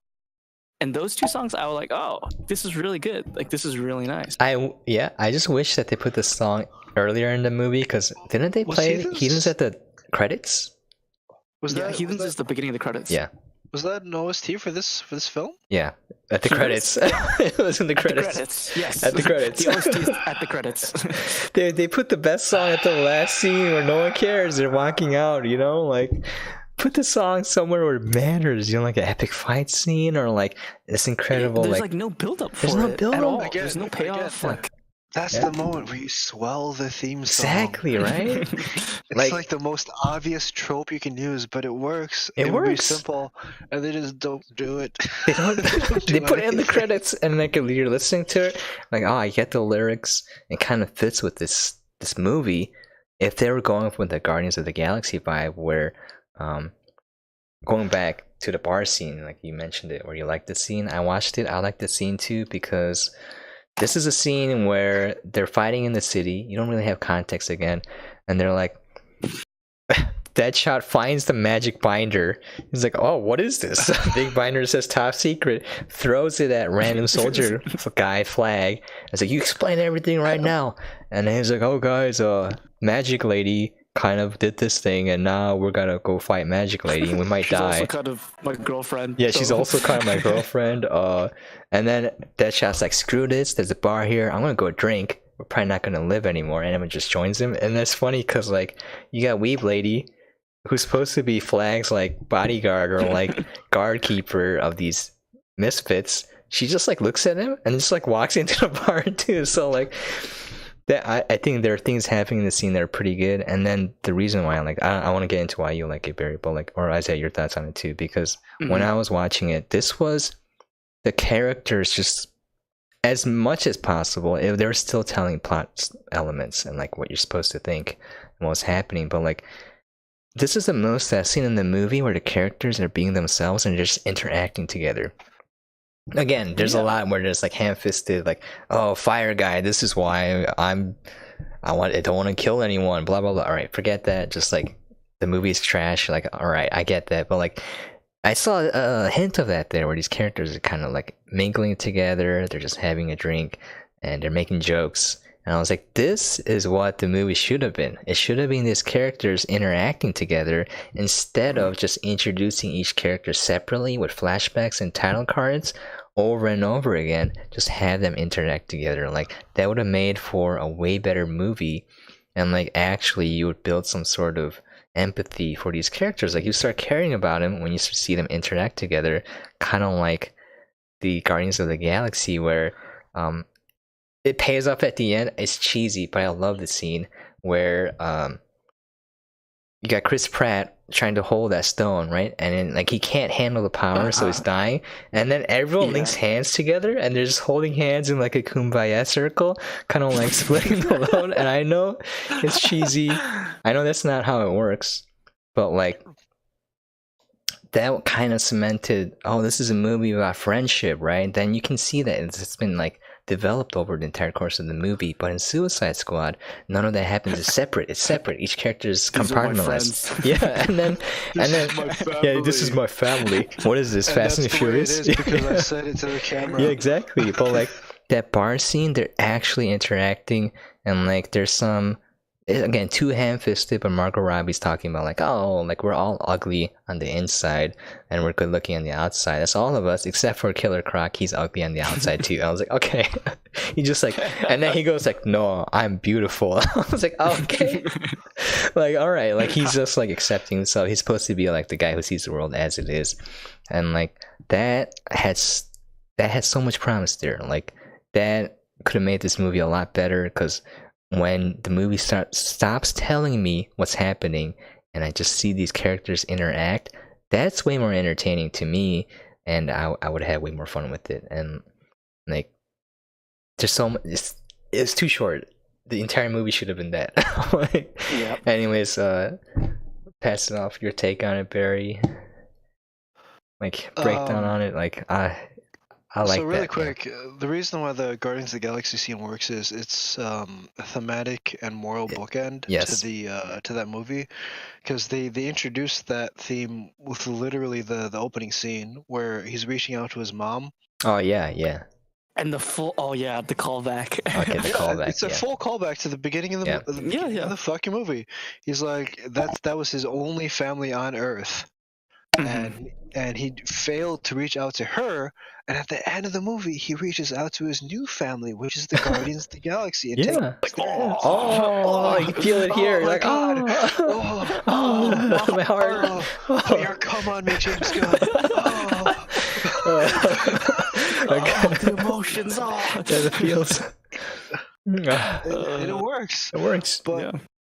so the reason why I like that scene in Suicide Squad is that it's the only time in the movie where they just stop, slow it down, and just give you a moment of clarity to just be with the characters. Yeah. Okay? I felt like I was there. Yeah. It's just there's not a lot of like, frenetic cutting back and forth. Nope. It's just straight dialogue. It's not even very well shot or inventively framed or blocked, but you get to spend a moment with the characters. And if they had re-edited this film and put this moment like 20 minutes earlier into the film, and then built the film with this as its core, it might have been good. Yeah. It might have been actually a good movie. Like things would have made sense. Yeah, the family thing would pay off. The family theme would have paid off if they had re-edited the film, like cut off the second or third introduction, and just cut out all of this it early into the film. Yeah. And just like, oh, okay, I understand where these characters are and where they want to go. Yeah, exactly. Right? And then just do the rest of the movie, and the rest of the movie can be kind of garbage, whatever, and you still establish the emotional and moral core of the film 20 or 30 minutes earlier instead of like 20 minutes before the end of the movie. Or like, again, like going back to this movie, each character, if you notice, they don't interact with each other until like way in when they're first assembling. That you got very limited interactions. The only real interactions happen when they're actually in the city, right? Yeah, it feels like they had a lot of the actors for only like a couple days at a time. Yeah, and they're like green screen. Is it the Odin syndrome? Yeah, Odin syndrome. like fucking Odin syndrome. The Odin syndrome. We call it we'll call it the Odin syndrome. We only have Anthony Hopkins for like 2 days. Let's just make the most of it. All the actors only overlap in terms of their schedule for 3 days. Yeah. Or like that elevator scene with Harley Quinn is probably the biggest culprit here, where it's just like it's inserted in the middle of the movie. She just gets on an elevator and fights like one putty. She fights, and like there's no stakes, there's no setup for it, there's no meaning to it, and that just ends, and that's it. And then she walks out and says, "Hey guys," and like they got to the second floor first somehow. How? She took an elevator before them. She was. They meet her. She was halfway up the elevator. Yeah, it's like, all right. I guess. Yeah, like I think if for the movie, like. I don't think they had any vision. It was just like, let's put some cool looking things here. We'll throw some references around action sequences, and then we'll make some money. And guess what they did? But like, what I would love to have seen is, and if they began the movie, cut out the entire scene where they introduce the characters with Amanda Waller's binder, okay, but like show the characters and kind of like have them interact together. And at first they hate each other, right? Like. Or like they look really bad, and then you start developing their relationships, and then their flashbacks, like who they are, where they came to be. That would have been a better movie. It would have been a character movie, and like how these people are coming together to realize that they only got each other because they're kind of messed up, and the world is messed up too. But like they have each other, kind of thing, right? Like. It's not like Guardians of the Galaxy kind of, but like it's just like, oh, you're the only one here. I guess we can be buddies, right? Kind of thing. But like if they had played it carefully and done it more well, like that bar scene, like I felt like it would have led somewhere. Like this movie could have been great, and I'm excited that James Gunn is directing the sequel, which is called The Suicide Squad. That's funny. They're rebooting it, I think. They're already rebooting it. I don't know. I've heard that it's actually a soft reboot. Saw 3. Okay, awesome. Really? Yeah, they called it the Suicide Squad, and like if James Gunn's directing it, I think he'll make it more about the characters and then insert action sequences in there for the general audience, but it's gonna be a character film. And if that happens, I'm excited to see where this goes, and I want to compare and contrast with the first Suicide Squad. Like this movie, like even Amanda Waller, I didn't really care for her if she lived or died. Like she didn't. Yeah, There's it didn't matter. It didn't matter. Like, all right, she's supposed to be this manipulative person, but like she accomplishes absolutely nothing. In fact, it was her fault that Enchantress got out and then is terrorizing the city, and then she got stuck in the city, and so I had to go rescue her. And then Yeah. after the Suicide Squad literally cleans up her mess, she's like, all right, you gotta go back to jail now. I was like, all right, whatever. I know that's the movie because then you get to use the Suicide Squad again, but like she didn't do anything of value for anyone. You know, like nothing of value at all. Like to the U.S. government, to the city. Doesn't really go over the fact that okay, the entire city was trashed. All these people are turned into putties. What now? What are you gonna do? Like. The movie doesn't glance over, like it doesn't even glance over it. It just like shoves it under the carpet, and like we don't think about it. Kind of like how they had a 30-second evacuation scene when the city's getting attacked, right? This was disjointed. It was jarring too because it's like random soldiers on bed. I'm like, what happened? Like it just showed a tentacle man just hitting like random civilians. All of a sudden we got soldiers in like mattresses, and then there's like these white girls walking by, and she's like, this is the worst day of my life, like really with really bad delivery, just like enough to throw you out. And I was like, okay, I guess they got everyone out. I guess that scene was put there to kind of show that everyone escaped. I don't know, like that's the movie. Yeah, I don't know. I agree with a lot with what you said. I think the bar scene is like, I like that too, because I felt like it was essentially what Marvel does, right? You just put the characters together and let them riff on each other. Like put Iron Man with any character, right, Barry? Exactly. We need Iron that's Man. The key to success. Hey, we need Iron Man in the Suicide Squad. Iron Man meets Spider-Man. Talks about his hot aunt. Like that's funny, and it works. Yeah, she's a cutie, yeah. Or like Thor's hammer, right? When they're all just like messing around in Ultron, like it's funny. But then I thought one thing that like Suicide Squad really could have like, dug into and would have been a really interesting film if they dealt with this concept of like good and evil, right? Yeah. Because it's like, oh, Deadshot's a bad guy, but he's not the bad guy, right? Because they set up for it. They set up for it. Yeah, like Waller's like kills innocent people, and Deadshot literally says, "And I'm the bad guy." Like, like she was supposed to be the villain of the movie, but she's so fucking incompetent. If they could have dug more into that of being like, oh, he's the one in jail, he's the one who's locked up, he's the like criminal, he kills people, but it's like, but so does Waller, so does the military, so does everyone else. Like this line between good and evil is so blurred, and it's literally decided by whoever is in power. Yeah. So I thought that if they that like line of thought had so much potential, but they just didn't dig into that at all. Or they tried, but Waller's just a useless character, so there was no payoff there. She's supposed to be awesome too. Like she's supposed to be a threat. Yeah, like in CW, she's so much better. Like in the TV show. I know she's not a real character. She's just there as a plot device to keep people in check. You know, like give them motivations to make things happen. I get it, but like even then, she's still awesome. To go somewhere, do things. Like, oh, like it wouldn't make sense. This person would do something. Oh no, we just insert a really awesome person, make him badass, and let him go. But in this movie, she's so stupid. Like,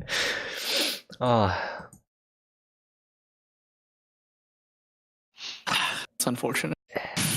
It's really unfortunate. It's just like the movie had a lot of great ideas and no execution, like whatsoever. Yeah. All of the potential, none of the payoff. I guess that ties into, so what do you guys think about James Gunn then? Like, do you think this will be potentially as good as Guardians or something along those lines? Not with the actors, no. Or is it just No, beyond saving? I think It'll be good. I It'll be think the good. actors could be fine. Yeah. Based on their previous repertoires and what. I mean, Cara Delevingne is out, so that's cool. Oh, you know, Idris Elba is in there. I don't know what character he's playing, but he's in the movie. Really? The Oh, Suicide. really? Yep. Okay, There's no- I'm sure- Yeah. You know, he's I'm gonna down be for that. great. He's gonna be I'm great down for that. in one. Yep. Yeah. Pacific Rim? Pacific Rim. Yeah. Idris Pacific Rim, Elba. anyone? Idris Elba is just gonna be great, no matter what, right? Yep. But I mean, it depends entirely on how much creative control they give James Gunn. I hope they give him all of it. That's very true. Yeah. Maybe he'll end up quitting. Yeah. Like I mean, Edgar Wright. 'cause- I mean, I'm not gonna say David Ayer is not a great filmmaker by any means, but this is clearly like Oh. the studio stepped in a lot on Wait, this film. Just like a throwing lot. it in there, a little bit of facts here. John Cena is going to be in the movie as well. Just think about that. Oh, yeah. All right. I mean, He's going to play Drax. he's gonna be. He's I gonna be. mean, yeah, exactly. Like Bautista, that Yeah. was his first major film role, and he's like it works. Also, James Gunn is credited It works as the writer. spectacularly. So James Gunn wrote the script for The Suicide Squad. So he Yeah, had. so I think they gave him a Writer, lot of director, right? control. Writer director. we have a bet. Wait. We have a bet on this, and I bet 89%. Right? That was the bet. Oh wait, was that the bet? Suicide Squad 2? Oh yeah. We have it up here. Was that 86%? 87%? 89%. Wait, I should have pinned it. critical, Where is it? And like Yeah. 91% or something audience score. Yeah. 93%, something like that. Wait. Okay, but I got David it. I got Ayer it. was a writer on End of Watch. Okay. I'll give him David- mad credit for that, dude. End of Watch. David Ayer has some really nice screen credits and some really terrible ones too. Dude, he's from Champagne. What the hell? Oh, okay. Repping Champagne. All right. Repping that hue of He eye. was the original screenwriter for The Fast and the Furious. All right. So oh, yes. just And recapping. Training Day. Yeah, training. Recapping our bets. We had Barry at 87% critical and 93% audience. I had 69% critics and 96 audience. And then Isaiah, you had 89% critic. You didn't say the audience score. We can have that on Audience record. score? Yeah. I'll say 80%. 80%, all right. And then haha says 75 and 80%. So that I should pin this. I'm very confident. Oh, yeah. Okay, you're very confident. All right. Oh, I'm very Okay, confident. okay. Okay. Okay. Wow. Men in Black International. Yeah. But yeah, Man in just Black going International. back, there's so many things we can pick apart. Like I forgot to mention this, but like when they introduced Deadshot, right? He's just talking Yeah. to a guy on the phone and it's like, yeah, give me the money, otherwise I'm not gonna get the kill. And then he's like, do you know who you are? Blah blah blah. It's like, oh, he's just like, telling him as he has like scopes on the guy that's getting out of a car. You know, traditional hitman scene. You know he's gonna get shot, and like he's like, oh, you're gonna miss your chance. He's gonna talk, and then it's like, fine, I'll give you $1 million. And then he's like, give me one more, give me double for your attitude. And it's like, all right, fine. Gives him double. He pulls out like a wrist gun. Like I know this is like canonical, right? He pulls out a wrist gun with no barrel. He just aims down casually, hits a block that he attached Doesn't to a even gate. need ADS. Yeah, he doesn't need ADS. He just shoots it, bounces it off, and kills him, even though it's at the wrong angle. So, like, he's trying to establish He's that just that good. he's just that good, right? It's 360 no scopes. 360 no scope, right? All right, What's that fine. one movie where Yeah. they curve the bullets? Oh, I What's know what you're the one talking where- about. Dude, that movie is so ridiculous that I liked it. Yeah, I liked it too. I liked the heck out of it. Angelina Jolie was in Is it. that just What's Deadshot right Charles there? Xavier? I'm It's literally looking Wanted. up movie where they curve the bullets. No, it's Wanted. Wanted. Oh yeah, It's Wanted? It's definitely Wanted. Angelina Jolie. Yep. James McAvoy. Yep. Yeah, Oh, it's yeah. Professor X. Yep. I didn't know that was Professor X, but that I enjoyed the heck out of that movie. So that movie was completely stupid, and yet it kind of worked. They It was embraced so the stupid. bad, it was good. Yeah. But it wasn't that bad though. Not as bad as Suicide Squad. There was No, like Common they. was in this one too. But there was Common was in Wanted too. there's a clear narrative and It's- structure, Yeah. and all of the action scenes have clarity. Like that dumbass fucking convenience store scene. Like you could take apart that scene and still construct it in your mind, right? You understand what It happened, still made logical sense. and you're just like, okay, it's fucking stupid, but at least I know what happened. Oh man. And like they're like driving down the street, and he's like, "I'm going to curve this fucking bullet around Yep. this semi truck." And I'm like, okay, it's, Watch me, bro. Yeah, watch me. hold my fucking beer. Oh, and like So funny, dude. yeah, going back to that fight scene, so like establishes that he's good at shooting, right? His character intro, and then it goes back to another character intro later on, where the generic soldier guy is like, uncuff him. It's like, are you kidding me? Do you know what he's capable of? Just uncuff him.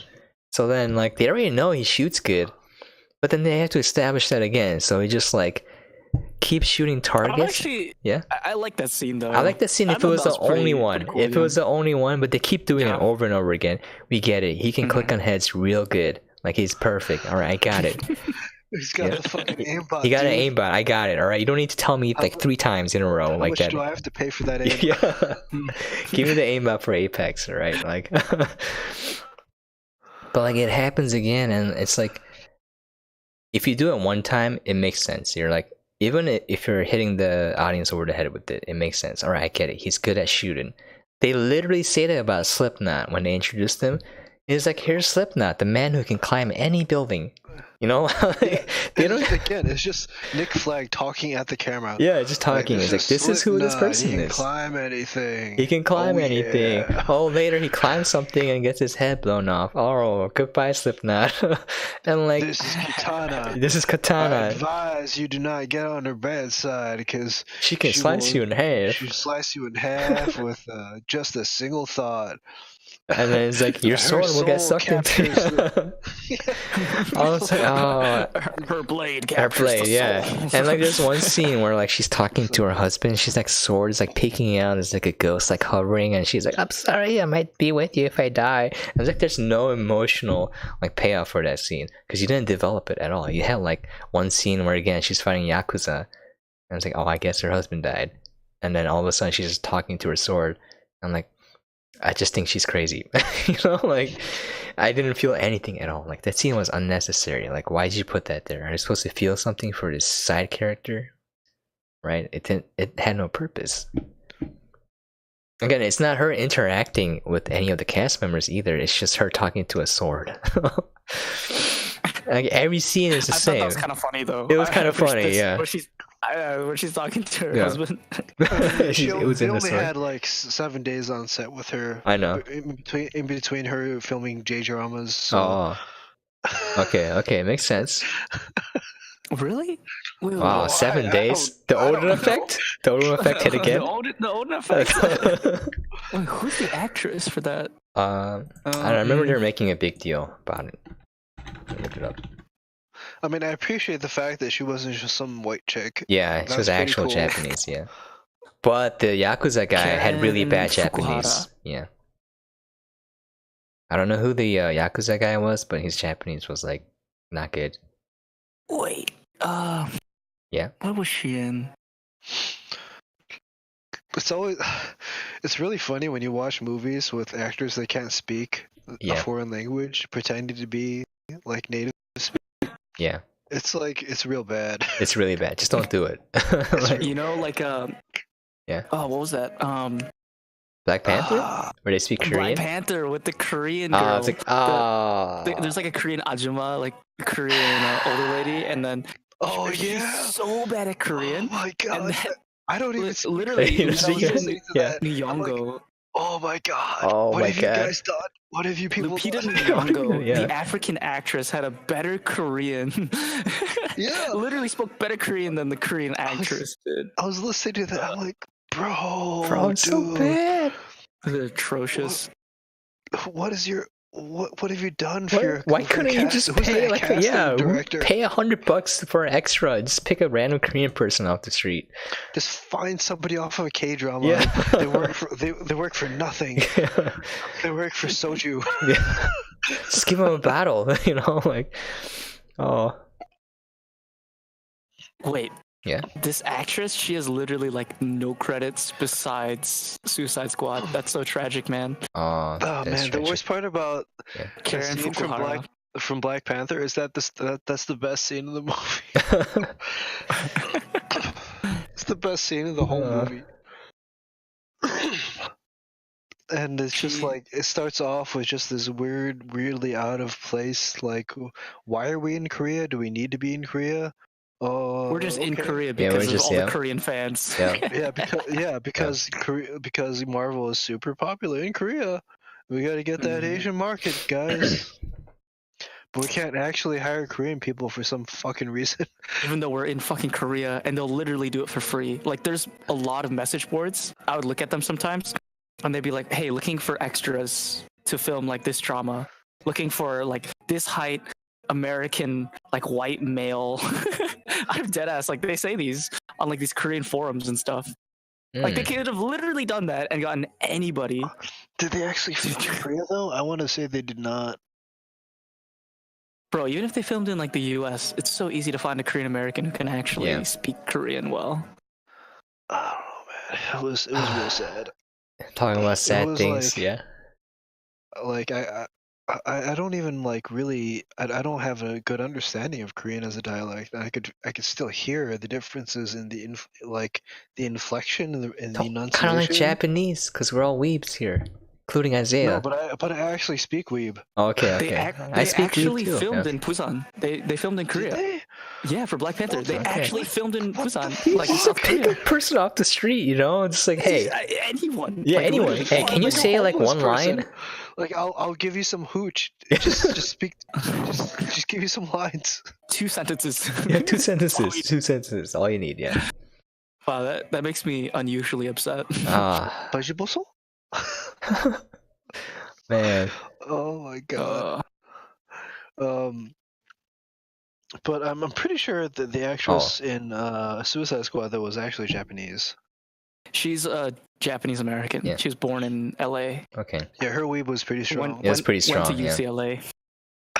She's a martial arts champ and trained in karate and sword fighting. Oh, And katana. then she made her film debut in the sword Sus, wielding no, superhero please. katana. Yeah. It's so tragic, man. It's so tragic. This is your legacy. Pointy hat man. Would you rather be pointy hat man or would you rather be katana? Pointy hat man. At least that was a good movie. Yeah, that was a good movie. I'd rather be a small part in It's something a really great. good movie Yeah. than a big part in a really bad movie. Like, would you rather be like the main actor in The Room or wait. or like a small character in a Some people in, like The a Room rival? though. That's a case of it's so bad it's good. Yeah. It's so Yeah, so The bad, it's so Room. good. Hmm. I mean, yeah. The problem is Suicide Squad. Like, I don't know. It didn't reach that level for me. It I didn't. It was like- just bad. It was so bad. It was just so Yeah. bad. I was just really sad. The entire- So bad it's sad. Yeah. It made me sad too, cause Too bad, too sad. yeah, like I saw some promise in that movie. Like if they took it a different direction, like if they did something slightly different, like it could have been a decent movie. Like,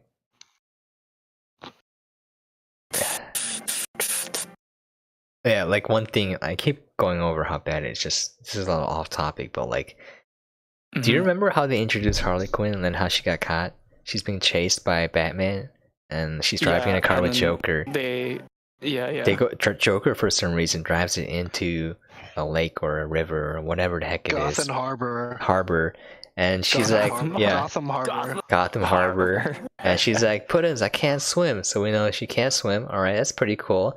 And then she just like knocked out there, and then she's supposed to be tough because even though she can't swim, she tries to stab Batman when she's under the water, and then And he Batman just punches her in the fucking yeah, face. just like bam, and then like he checks her pulse, and yeah, and then she has no pulse, so Batman tries to give her CPR, and then she just like wakes up, and then you see like Batman really annoyed, and I think in his mind he's like, I want to punch her again. Like that was pretty good, but like again, it was there's no payoff to that scene. There's no reason Ben for it Affleck to as be there. Batman makes me sad. Yeah. I'm okay with Ben Affleck as Batman. I just think he doesn't have enough Batman things to do. Yeah. Yeah. I miss Ben Affleck in Yeah. what was that movie? Why do I not Rats? remember? No.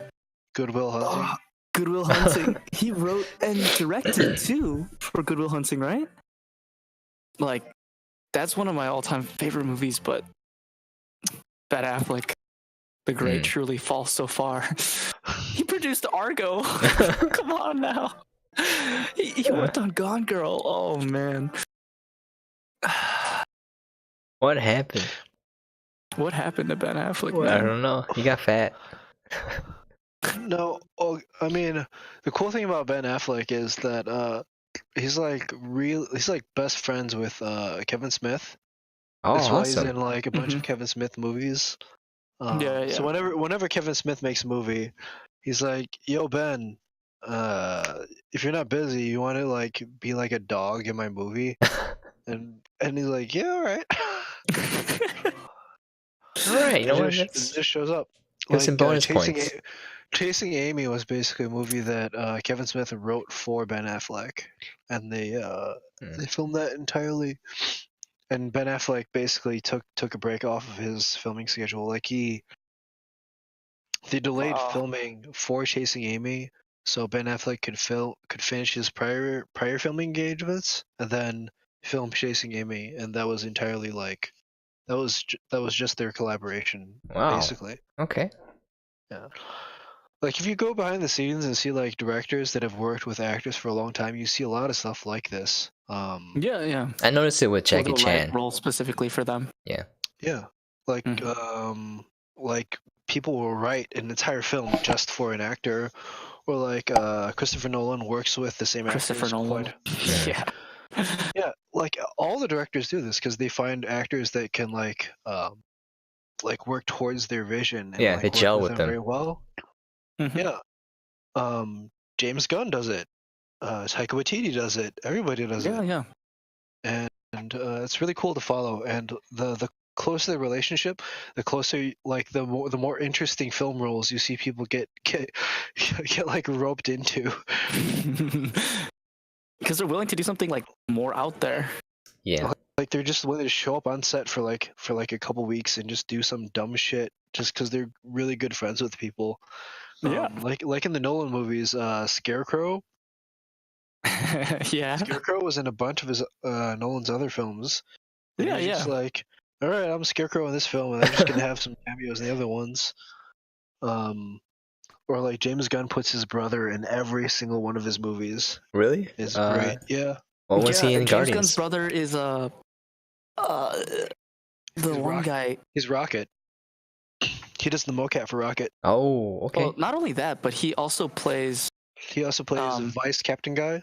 Vice Captain Guy, all right. The second in command to he's great. Yeah. To Yondu, the second in command to Yandu, dude, Yondu. rest in peace, Yandu. That got me. Rip in peace. Yeah, rip in peace. See, that's how you do a movie, guys. That's how you make relationships count. He was your dad, but he ain't your daddy. Yeah. Oh, yeah, I knew. Speaking of musical motifs, going back a little bit, this is a very good musical motif in Guardians 2, which is the chain, which they build up through the entire movie. Like they give little bits and pieces, and they do another one of their pieces earlier in the film, and they just like the music and the film come together. Yeah. In unexpected ways and build towards the final climax of the film, which doesn't happen at all on Suicide Squad. Yeah, like I was saying, it's good for a YouTube edit. But like, they introduce these songs, they're awesome, and then they're thrown away. It doesn't come back again. They ran out of budget. They ran out of budget. They only had the rights to play it once. Oh my god. Man, yeah. couple of things though. I think there were some. I actually enjoyed some lines of dialogue. They're one-off attempts at humor, but like, there's one scene, the scene where they're getting the nanites put into their neck, right? The GPS locator and the nanites. Mm-hmm. So like, they're doing it, and then it's Deadshot's turn, and it's like, I swear, if you touch me, I'll kill you. Blah blah blah. And then it's like I think it was an Asian lady, or anyway, she was like a lady doing it, and then she's just like ignoring him, right? She's like, oh, poof, and then Will Smith says, "Oh, I guess you're one of them deaf hoes," and I was like, "Oh, that's like a combination of like Deadshot and Will Smith coming together a little bit," and I was like, that was pretty funny, and then this part was funny too, like they have. So whoever did those scenes should have been in charge of more of the humor, make it consistent throughout the movie. But when Killer Croc, it's his turn, right? They're wheeling him in, and then the dude who has to do it, right? He just goes, "Come on," right? He goes, "Come on," and like in just one word, but it's just like the guy recognizes him. And I was like, I don't want to do this, right? It's kind of funny, right? I would act like that if I was in that situation. So they have some attempts of humor, which kind of works. But it's so random. It's just like sporadic, hit or miss. Most of it isn't funny. It's just spread throughout. It's not really consistent. There's no payoff. There's no thread. It's just sprinkled in it a little bit at the beginning and then just gone, completely gone. Like there's no consistent theme. So like back to the beginning where Waller is at the fancy dinner with the high-ranked people. She has her little binder with her. She's flipping through. You get the title cards. Right? Like yeah? The general? The general, yeah. And they have the title cards, and the title cards are very snarky. They're very sarcastic. Kind of like, for generic soldier Rick Flag, it says golfs with the 3 handicap, right? So it's like, alright, I get that you're trying to put this style of humor in, but then I don't see it anywhere else in the movie. Other than those title cards. Like, it doesn't show up anywhere else. It's never consistent. Like, you put it in there, I'm like, alright. Okay, I guess it's a funny movie, right? When you first see it, and then it never shows up again. So you're like, I'm confused. Is this a comedy or what is going on here? And like, that's a bad thing because like, if your movie is so bad, and you see a scene, the audience might be confused. I'm like, is this supposed to be like a joke or is this like serious? They're like rubbing their head. They don't know how to feel because you don't know. Nothing is consistent. There's no consistent message or theme or mood or anything in this story. No plot, no character development. Going back to the putties, Amanda Waller said the putties can survive a headshot. No, they can't. They die with a baseball bat. Like, it's like the next scene, like you just see one blast apart from a baseball. Yeah, literally, they just got punched. They're down, and the funny thing is, like Flag is like shooting them, right? They just like pile on top of him, and they're like dragging him away for some reason. And they're like, "Help, Flag! If he dies, we all die." So then it's just like, I don't know. Can he not aim? Is he a stormtrooper? And then it happens again when they're in the office. And they're like shooting, right? And all of a sudden, a putty reaches from underneath the desk and just drags him, like horror movie style. And like, we gotta go get him. And this is where Barry is talking about the geometry of action. You can't follow that because it cuts. And like, what happened? Where's everyone? Where'd he go? Where did he go? He's up all of a sudden. They're in the center of the room. They're just circling around him. We gotta make a circle around him, defensive formation, right?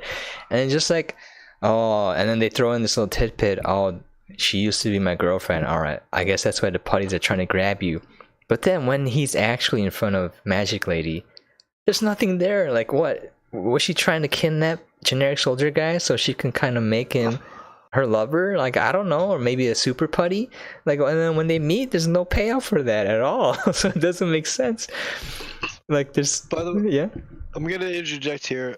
Go ahead, with this super minor gripe about the office action scene. Yep. Okay, I don't know if you guys have ever popped open a fucking ceiling tile. Oh, but there is very little space above those tiles. Also, they're very weak. They're super weak. They're super weak. Like that. Yeah, the ceiling tile grid work can support maybe like 10 pounds. Yeah. It's like there's no way they were all hiding up there. Yeah, there's no way. There's no way. It's like, unless they have like 20 feet of space above there with like a full grid work of like catwalks, like how did you get there? It's like maybe a foot of space if you're lucky. Do you know what that reminds me of though? Like now that you said it, it kind of reminds me of a scene in Power Rangers where the putties just drop down from somewhere, like convenient space that normally they wouldn't be in. Literally Power Rangers. Yeah. They're the putties. Yeah, I didn't think about that until you mentioned it. I think it's very genius.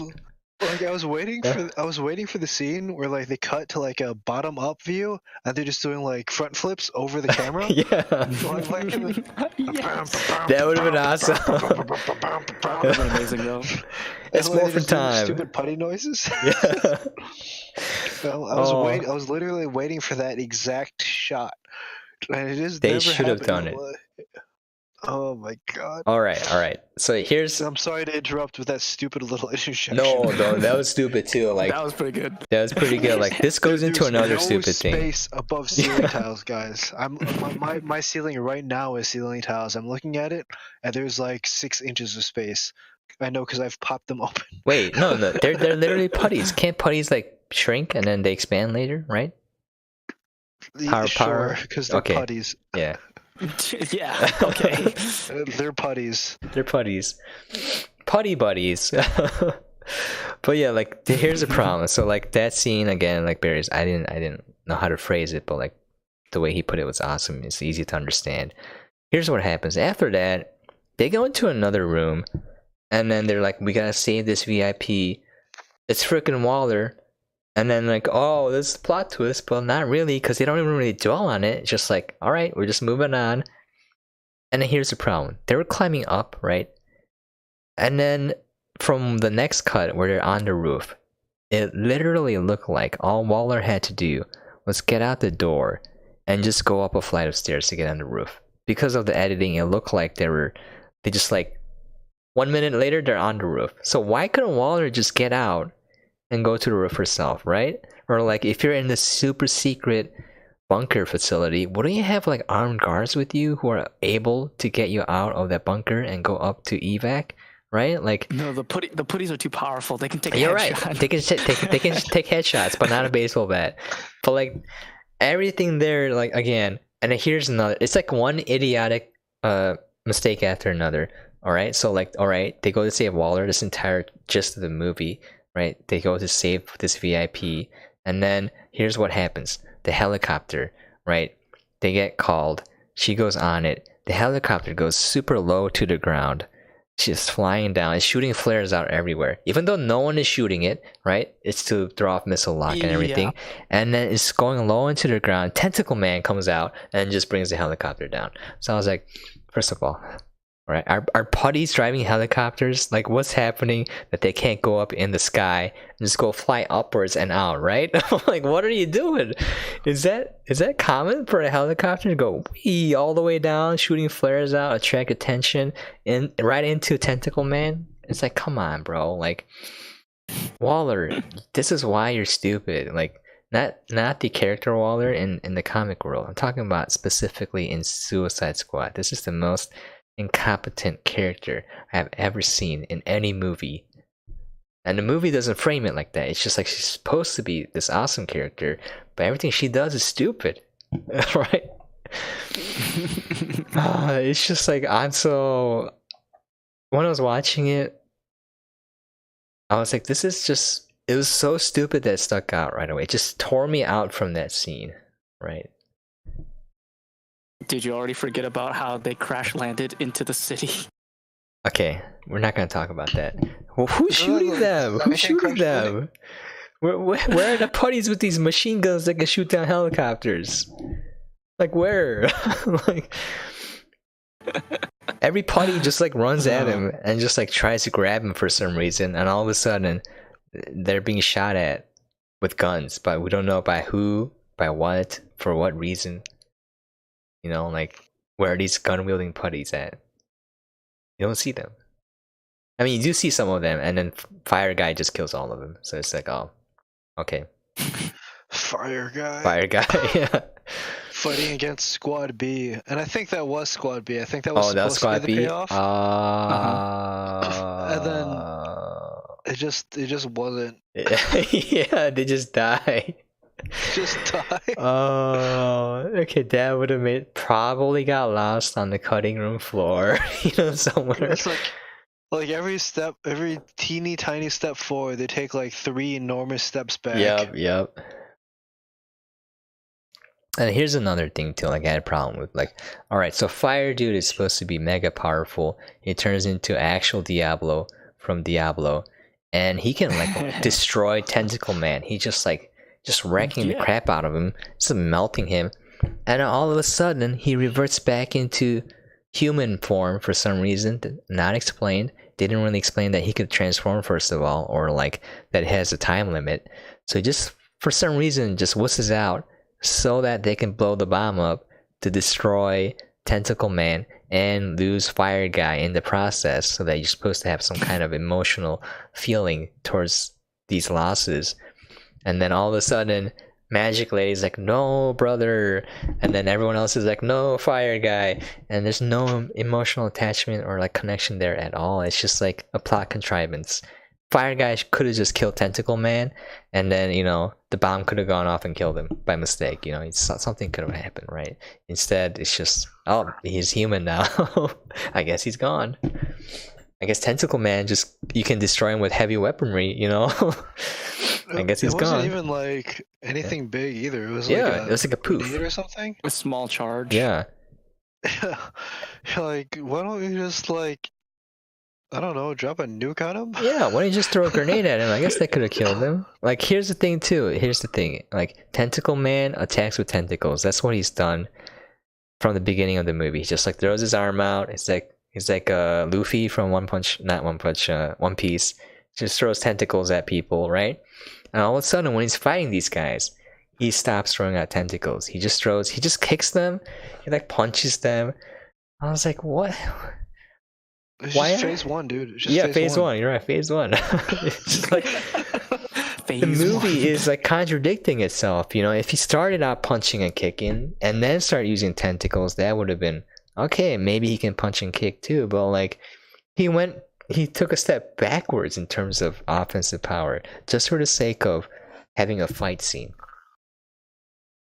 Like, I mean, it's literally a video game. You yeah, this character the entire game. And then like you fight him, and he's like a super pussy. And you're like, oh, this is in my final form. I guess we got a couple more phases after. Yeah. I better save all my fucking elixirs. Yeah. Oh man, like that whole final fight was so awful because, like, not just the way it was shot or anything, but like they spend the whole movie building up the fact that the heart is Enchantress's weak spot. Yep. And in the final fight, she literally has like a video game boss like glowing spot for her weak spot. Yeah. Hit this spot. Target this spot right here for massive damage. Right? Yep. And then like they're all shooting the weak spot. And then like it just disappears. Like they cut her heart out. Yeah. And like the action just stops for like a couple minutes. And you're like, oh, okay. And like it's like somebody set off like 15 smoke bombs in the middle of the scene, and you have no idea where anyone is in relation to anyone else. Right? Yeah. This is the worst, action scene of the entire movie. That's true. There's no spatial like awareness at all. You have no idea where you are in the scene, like temporally or spatially. And then like they spend like. They say it 5 different times. Like, we gotta get her heart out. Yeah, I'm gonna get her heart. And then like they go for the heart, and they show her on screen. And she's got like the giant glowing weak spot. And then they cut out her heart, and then the heart flies out, and then the action stops, and the heart's just somewhere off in the ether. It doesn't explain how or why either. Like, and then the Enchantress just disappears off of continuity. For like she's out of continuity for like 2 minutes. She's just not there anymore. And then you just do some more monologue and exposition, and they're like, oh wait, right. And then they kill her. Yep. Again, he just generic soldier guy just like squeezes it and then she dies. Whereas Waller was stabbing with a pen and did nothing.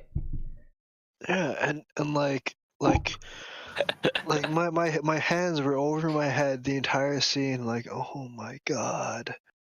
Oh my god.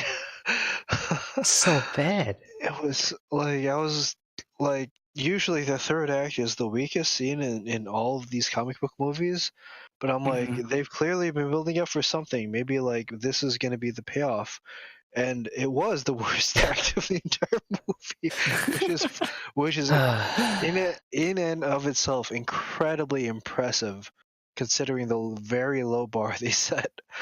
I'm like, I didn't know they could dig deeper, but we're like past China and we're digging towards like Alpha Centauri now. Yeah. Oh my god. It was real bad. It was So we can just sum it up as movie real bad. it was so Movie real bad. bad. Like, I mean, we can give reasons to. I don't like it when people are just like it's bad and like can't Like The Last Jedi. It's The not Last just Jedi, bad. yeah. It's like You're right, insultingly Isaiah. bad. Oh, Are we I'm starting s- this now? Oh, yeah, I'm we're starting sorry. this? Are we talking about how The no. Last Jedi was actually a good movie? No, we're talking about how it's actually worse than. I can't say it's worse than Suicide Squad. I'm sorry. No, Suicide there's Squad was so bad. There's no conceivable Yeah. way you can say that The Last Jedi was a worse movie than Like It's you would incredible. have to There's no like way. you would have to make arguments so bad that it would make the writing to Suicide Squad look good to make those arguments. Like you We can need to hire argue the some Last Jedi is pretty. Flat Earthers to Flat Earthers. argue this one for Oh, us. okay. You know what? If you believe the Earth is flat, you must believe Suicide Squad is good too. But they're looking at it and they're like, nah, even we couldn't make up an argument for this. You know, like I we could. mean, no. Yeah.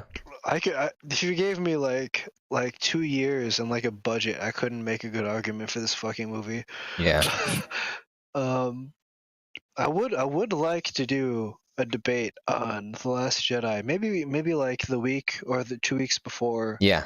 the next Star Wars movie comes When out. does that one come out? Christmas? I want to say It always It's gotta came be out during Christmas. Christmas time. I remember watching both of them in the theater around Christmas I time, want to say winter. early December probably. December 20th, 2019. Yeah. Yeah, that so makes it's sense. December. Yeah. Yeah. Rise of the Skywalker. It'll be our Christmas special. Dude, I would be Christmas down special. for that, man. Christmas The- special. Wild. The holidays badcast special. Oh my god. Alright. I would actually want like a dude, I gotta figure out how to get better cameras and like I kinda want like a studio setting where we're like sitting in front of a fireplace and we got like Santa hats on and we're drinking like eggnog and we're just talking about Yes. You're right? You see it? Leather chairs, like a alcoholic pipe. Eggnog, yes. Yes. I can see it in my head, and I can see the biggest technical challenge would be to get a fireplace to go for Yeah. 5 hours. Yeah. It's okay. We'll have very. Barry, we're It's gonna okay. I can stoke yeah. the fire while we Yeah. do the podcast. Isaiah has experience with making fires. Also, we'll have unpaid interns by then, hopefully. If anyone wants to I'm very apply. experienced at making unexpected fires. Oh, unexpected fires. No, we I won't once set a expect it. fishing pier on fire. It was great. Oh. How did that happen? Fireworks. Fireworks? mostly. Okay. Explains everything. No, wait, no, I No? take that back. It was not fireworks. We were all just really drunk in the pier caught fire. Okay. Don't know how it happened. Just Oh yeah, don't know how it It happened. was just on fire. I don't remember the circumstances. Anyway, it's too fuzzy for me to remember. it's far too fuzzy for me to remember. Man, this movie, it's like if you could put a poster child for all of DC's problems into a single movie, this would be it. I think yeah. This would be the redeeming factor of this movie is it summarizes everything that went wrong with DC in one movie. Yeah. Right here. Or just like how to make a bad movie in general, I guess. Oh, absolutely. Absolutely. If you want a case study on how to do bad editing, bad action composition, bad scene composition, Bad Oh, writing man. in terms of like characters not interacting with each other, but just like I don't compart. You know what? Yeah. I think we have to take the writing out of this. I don't think any of the original script really survived. I'm just saying the writing that I That is- saw right there. I'm not talking about the original script or anything, but Maybe like some of the dialogue, but like the overall script, yeah, maybe. Yeah, that's true. If I had to make a guess, I would guess that maybe 5% of the script survived. Sounds the good. edits. Yeah, like you said with the putty scene where the fireman kills all of them. I was like, oh, and when you mentioned that's probably Squad B, I was like, okay. Like I guess they lost a lot of it, but like I'm just saying, like in terms of the direction they took it, where like everything's so separate, like everything's so And separate and one off. The only reason I realized that is that I checked myself out of the film. Yeah. Like I literally like removed myself from the film and I Yeah. stopped paying attention to it. And I took a long sip of my beer and I thought, Could have that been was Squad B. probably the other Marine guys that got lost. Oh, I was just so like angry. I was so bored. At that point. I'm like, okay, it feels like that was some sort of emotional, like the film is telling me because of the swelling music and like the dramatic dialogue that there was supposed to be some payoff there, and I didn't feel it. So I had to literally step back from the film and remove myself from the film like experience. I'm like, okay. The movie is telling you this is important. That makes sense. You're right, because the movie does that. The movie tells you what's important every single time, and you're right. It was telling us that it was important there. I don't remember a lot of the like specifics of the film. I remember taking a very long drink at that point. I'm like, okay, what am I supposed to be feeling? That's a great way to look at it. Once you say that, it makes sense now. But like I tried to like it, and it was just impossible. Yeah, but like one thing you pointed out though, like the movie's telling you what you're supposed to feel and what's happening, right? But like the fact that me and Isaiah, you missed that too, right, Isaiah? Like that was Squad B possibly? Yeah, I didn't realize that was Squad B. The B. fact that the movie was telling us this and that both of us missed out on it kind of shows that you're not doing your job. Even something simple, man. It's like when you're 5 years old and your parents take you to like the planetarium. Yeah. And there's all these shiny lights and there's like planets and stuff. You're like, this is Pluto. It's the 9th planet in the solar system. And you're like, I'm 5. 1 second. We got someone in chat named Dark Row. He said Suicide Squad is lit. I hope by lit you mean like a lit garbage fire. Oh, and gave me a follow. Thank you for a follow as well. I think you missed most of the podcast, Dark Row. You're gonna have to Dark Row. You're gonna have to go back and watch the VOD if you want to see our long-winded rants about why most of us didn't like the movie. Yeah, it was. Yeah. Man, I feel like we're at the point of closing thoughts, but like closing thoughts. Yeah.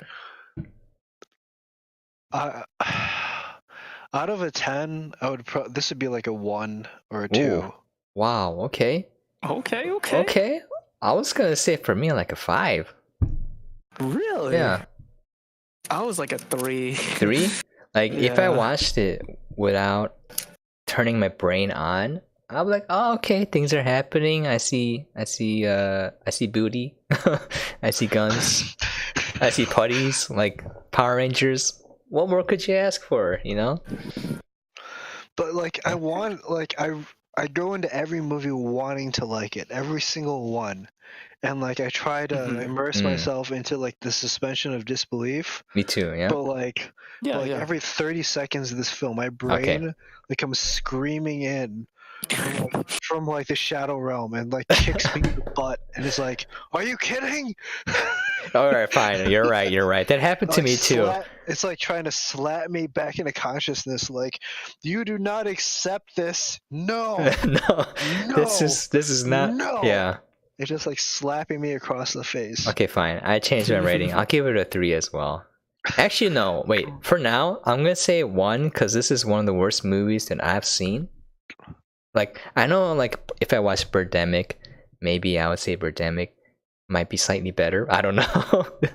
But, like, of all the movies that I've seen and that I remember, this is one of the ones that broke that immersion for me, like Barry said, where I was pausing the movie every 30 seconds to angrily write down what was, like, throwing me out of this movie, and like my notes got longer and longer, and after a certain point, like I'll say 12 minutes in, I'm like, I don't want to watch the movie anymore because every scene there's an issue with it, right? And I was like, I can't do this. I'm not in the movie. I'm not enjoying it anymore. So like, sorry.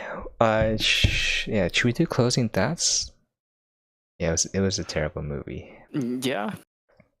All right. Isaiah, why don't you go first? Because like you don't get room to speak as often, and then now I'll go, and then I think Barry's the most eloquent out of us, so I'll have him end, and then we'll go into just small talk about upcoming movies for a little bit, and we'll sign off. Hey, this is apparently our shortest podcast, guys. Yeah, it was just that bad. It was just that bad. Like, to talk about. yeah. All right. Like the outline is just, it was really bad. Yeah, it was like, yeah, that was it. Isaiah wrote down it was bad. Singular note was like highlights of the film. None. None. It was all bad. Yeah. Like, yeah. All right. Yep. That's about it. Okay. For me, it's like I don't know. I feel like the movie had potential, especially in like if they wanted to go more philosophical and be like, oh, what truly is good versus bad? Like, what is good and evil in this world where we kill everyone and we justify it by whatever means, right? Yep. I think if they played on that storyline with Waller and Deadshot, I think that would have been really interesting and would have added a lot to the film. Yeah. But overall, it was just so bad. Like, I don't know. It's like a lot of the fight scenes were just so poorly shot and also choreographed too. Like a lot of the fight choreography, I guess that's kind of more my alley. Is like a lot of it was just so poorly done in terms of like blocking and how do you frame two actors fighting with one another or like against a large scene of enemies. Like you don't really know what's going on. Like the scene where Deadshot's like literally on the car just firing at a bunch of random guys and everyone's watching him. It's like, I don't know. I just wasn't It was impressed. just like this. Like this. He's doing this thing with the arms. It's like one arm, other arm. One arm, other arm. Yeah, other arm, one arm, other arm. Pull out my rifle occasionally. Yeah. Yeah, I don't know. And I felt like there's just a lack of stakes for a lot of the characters. Like, oh, hey, do this thing or else you die. But you're doing this thing that'll probably make you die. It's like, oh, okay, I guess we'll just die then. Yep. And guess I'll die. Yep. guess I'll just die. Guess I'll die watching this movie. Maybe I know why it's called Suicide Squad. Yeah. There was like so many opportunities for you to be like, oh, I see where this is where they wanted to have an emotional moment where I'm supposed to care about the characters, but I just really don't. Like, I just don't care. It's like, oh, they die. Like when the Joker like died, right? It's like, oh, I just don't care. It's like, oh, he's dead. Okay. He's dead, I guess. Yeah. Okay. I guess he's dead. Yeah, rope guy. I guess he's dead. Yeah, rope guy. I can climb any building. Well, I can't climb a bad movie. Yep. I don't know. Like, yeah, just overall, just not a good film. Yeah. But I think it's like a greater testament to what DC is as a whole. Like a lot of DC movies in general, just not good because a lot of it's the same thing, right? Yeah, it is. Lack of story. It's like they're trying to be funny, but it's not consistent humor. The actors try to be really serious and also be really funny, but it just they don't do it well. They don't handle the emotional like notes and moments very well. So I don't empathize with the characters and I don't find them funny. So now it's just not a comedy and not a dramatic movie and it's just stupid. Yeah. I like it just stupid. And also like cinematography. Yeah. That's a wonderful point. Like they like try to ride that line between like serious and humorous and they accomplish neither. Yeah. Spectacularly fail at both. And somehow it does neither. Yeah, like I think maybe Black Panther I think is a good example. Like it's funny and there's humorous moments, but it's also very serious and the villain has good motivations. Like he does deserve a spot at becoming Black Panther and having a shot at the throne, right? Yeah. And it's like you sympathize with him and you understand him and he ultimately changes the protagonist's view of what their country should stand for. And like it's so well done, but something like this is just a joke. Yeah. That's a great comparison. because I think I don't know. This might be controversial because I think Black Panther might be one of the weaker Marvel films. No, but I it agree still with you. accomplishes that. Yeah. No, I agree with that. Yeah, but it still holds up. Like, yeah. Compared to Suicide Squad, definitely. No, like definitely. You could put a mountain of crap next to Suicide Squad. It would still look like like a fucking Mount Everest. Yeah. I think we could take like a high schooler's third, the third feature-length film that they've ever produced, and then Yeah. put it out there next to Suicide Squad. Be like, it'd be decent competition. Yep. Yeah. Like, so I guess for me overall, just not funny, Mhm. but not serious enough, not emotional enough. Mm. Yeah, just didn't enjoy it.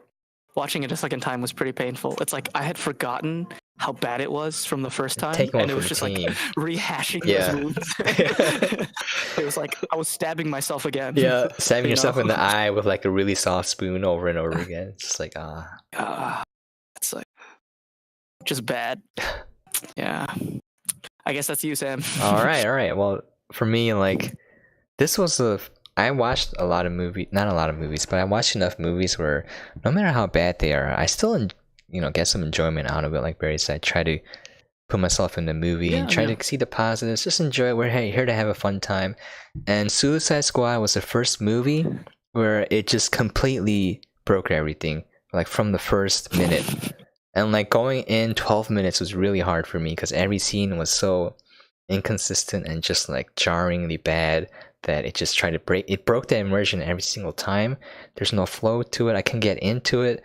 The only time that I could follow it was at the very end, where it was just a meaningless action sequence.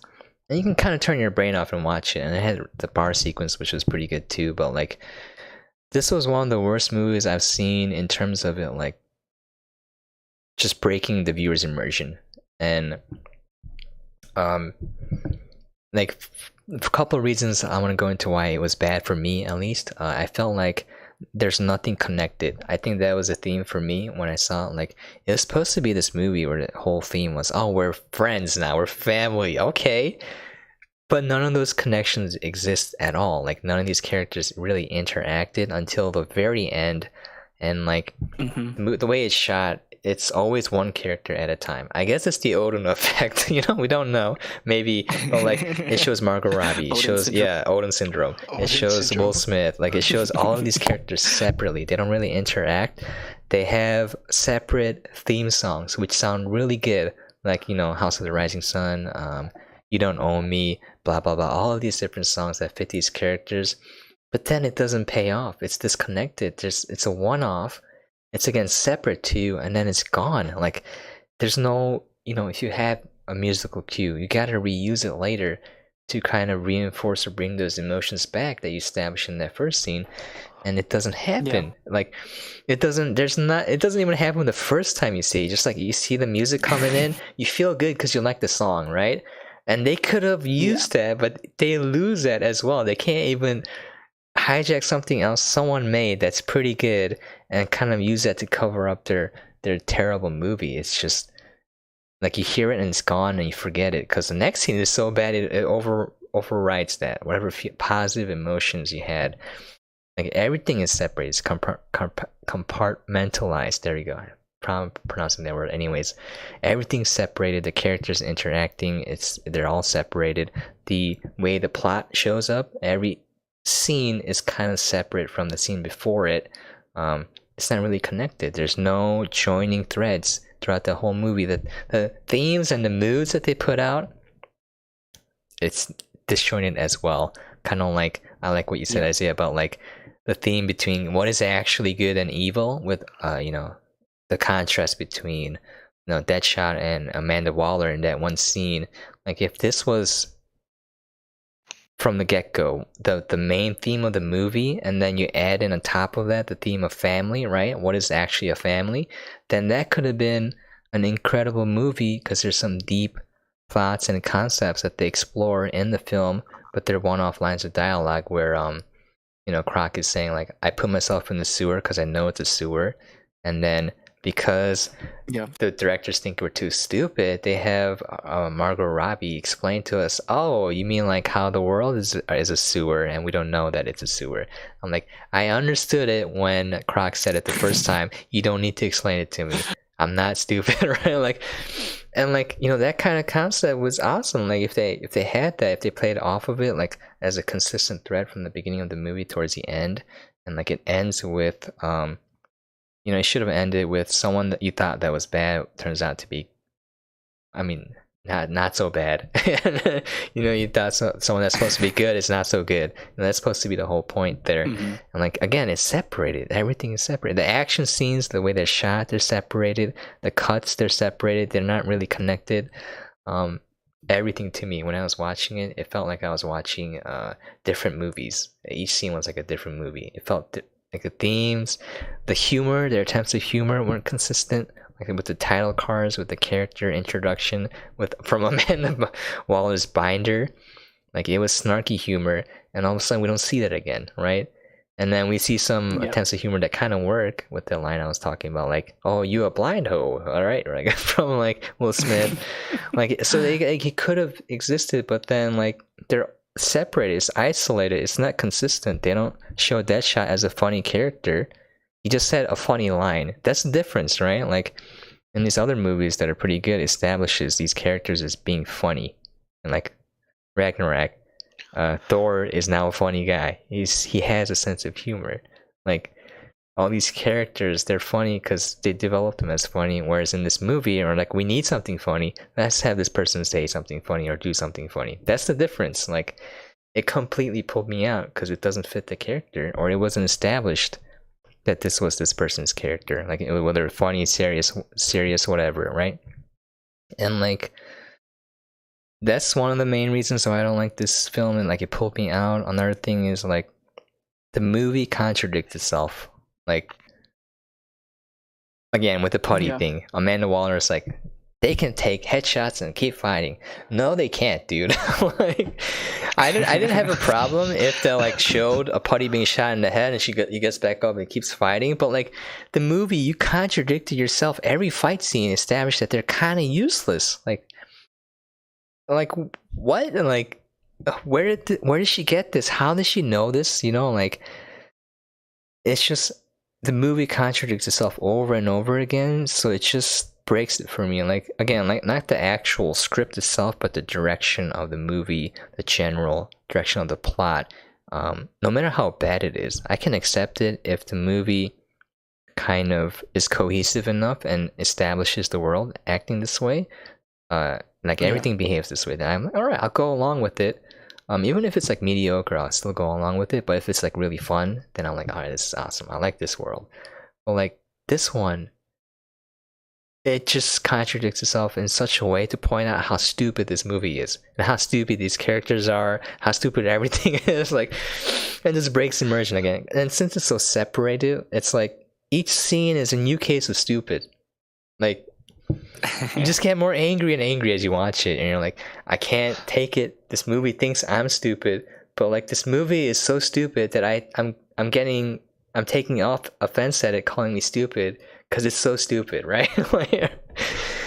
I'm just like, what are you, if you were like a smart movie and you were calling me stupid, I would accept it. You know, like I get it, you're smarter than me. Like, you know, like No Country for Old Men or There Will Be Blood or those movies are like, all right, fine, that's fine. But this movie, dude, it's a joke. You don't have the right to do that.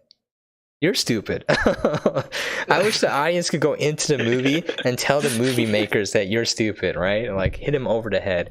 I'm gonna like isn't that what like all the first audiences did? Yeah. Like, wait, this movie is stupid. This movie is stupid. Like I want to like zoom in onto like a giant cardboard sign that says "You're stupid" and like zoom on in it for like a good 5 minutes so that the people making the movie get the point. You know, like. Oh. Wait. There's that one German movie, right? Yeah. Where they just zoom in on a dude's face for like literally an hour and a half. I think you told me that, yeah. That would still be better than this film. Yeah. So like, you know, again, I'm okay with bad movies. Like there's always some sort of redeeming quality where, you know, it's either like I like the characters, the way they develop them, or like the story is pretty good, or the world they crafted is pretty good. There's something likable, and this one is nothing. There are some good points. I just want to point it out before I pass it on to Barry. I really like that bar scene where the characters are just interacting with each other. Then we get to see who the characters are. We don't need the people showing us, telling us who they are by like these intro sequences that repeat over and over again. It's just like when they're interacting, like these moment to moment interactions are what would define these characters, and that makes a great movie. That makes a great likable character. Instead, they keep trying to beat you over the head with it, and it fails miserably because it does a poor job even in that. So like, and these little seeds of goodness that I see only show how bad the entire movie is, because they got in by mistake. You know, like there's a trend here. Everything's bad and very few things are good. That means those good things happen by mistake. And so you can't really sympathize with the movie because like, oh, that movie had promise. You know, if they did some things here, switch things around, it could have been good. No, those things happen by mistake. Like you just can't make this a good movie with the people there. But like, I actually like Jared Leto's Joker. His performance. I think when I watched it, it felt the most real to me in terms of I guess this is a character, like he played a character. And when I watched everyone else, it was like I'm just watching someone try to play a character for a trailer or like a intro card. That's what it felt like, you know. Again, not all those actors are pretty darn good, I bet. It's just that the way this movie was shot and directed just ruined everything. like oh, I like generic soldier guy. You know, he was just a generic soldier guy from a B movie, you know. But yeah, C movie. Sorry. I think that sums up my feelings. I've never seen a movie this bad before in my life. I haven't seen. I mean, there's worse movies out there. I just haven't seen them. Yeah, thank you for making me watch this. But and those are my thoughts. For me, I think this kind of makes me excited to see James Gunn's version of the Suicide Squad when he's writing it and directing it. I want to see, you know, how different it is. Maybe there's something wrong with DC if they keep making bad movie after bad movie. If James Gunn can do it and you know, do a fine job. If he can't, then maybe it's just cursed. But anyways, those are my thoughts. Long rant. Barry, on to you. Okay, so for me, the worst sin a movie can make, any art form can make, is to make you feel or think nothing. to accomplish absolutely zero. Yeah. Right? Like from beginning to end, if you have started from zero and ended up at fucking zero, that's the worst possible outcome, right? Yeah. Yeah. And the only reason I gave this movie not a 0 out of 10 well, it's a possible score, because the like it was not a zero sum, you know. I felt something, you know, which was, and this is not related to the overall filmmaking process. If we were to include the frustration you feel or the anger you feel at like seeing the cinematic equivalent of like dog shit across the screen, then every single movie would have some sort of value. But no, you're right. Well, like you feel something, you I know. do. Yeah. Like Will Smith's character has some pathos. You know, there's some interesting portrayal with Harley Quinn. There's the beginnings of emotion somewhere in there, and none of it pays off. None of it pays off in any way. Yeah. The movie starts off poorly, but it starts establishing some stuff, and it promptly forgets it about 45 minutes into the film. And then from then on, it's just like a Niagara Falls of disaster. Okay, it's just piling on, scene after scene. Yeah. Every single one, just like I don't know. It's like you're in the ring with Mike Tyson. He's just slapping you in the face with haymakers, and each one is just another scene. And you're like, oh my god, okay, I can weather this one. And then he just punches you in the face, and you're like, okay, here's another putty action scene. And you're like, oh my god. And then you get a breather, and you're like, okay, there's this like bar scene, and they're like, there's some character interaction and some characterization. And he's like taking a breath. He's like, nope, here comes the left hook. And you're like, third act. Sucker punch. Oh my god, Yeah. I'm going down. And it's just like this constant downhill, and like you think, what's the movie where the guy's falling downhill for like 20 minutes? Oh yes. I don't know. Hot Rod. Hot Rod? Yeah, Hot Rod. Every cut, you think it's gonna end. It just keeps going. It just keeps going. It just gets worse and worse and worse. That's basically that scene is this movie from beginning to end. Like you think, okay, it cannot possibly get worse than this, and you're just along for the ride. And like you crack your sternum, your pelvis breaks, and then you just start bleeding internally. And at the end, you're like lying at the base of the mountain, and like you're struggling for breath, and like every bone is broken, and it like you're just hemorrhaging internally, and your internal organs are outside of your body, and you're holding them in your arms, and you're like gasping at the sky, like, at least I'm not dead. That's the best I can give for this movie. Okay, okay. Like 1, maybe 2 out of 10. That's a great way to so what explain I just it. got from that was this is the LaCroix of movies. Hey, There's like hint of emotion, hint of action scene. I like LaCroix. Let me tell you, LaCroix, it goes great with a nice vodka. Oh, okay. There's some redemption in there. Even LaCroix is better than Suicide LaCroix. Damn. My God. It's like you feel like emotionally hollow at the end of this film. I don't know, man. Like every cinematic convention that you could think of, this movie breaks in every way. Like it's almost deliberate. Like if this was like some, I don't know, like postmodern, like art house film, like art house, like indie film, like let's just fucking shit on our audience, and that's gonna be like the message, like life sucks, and it's just part of the experience. Then it would be like high art.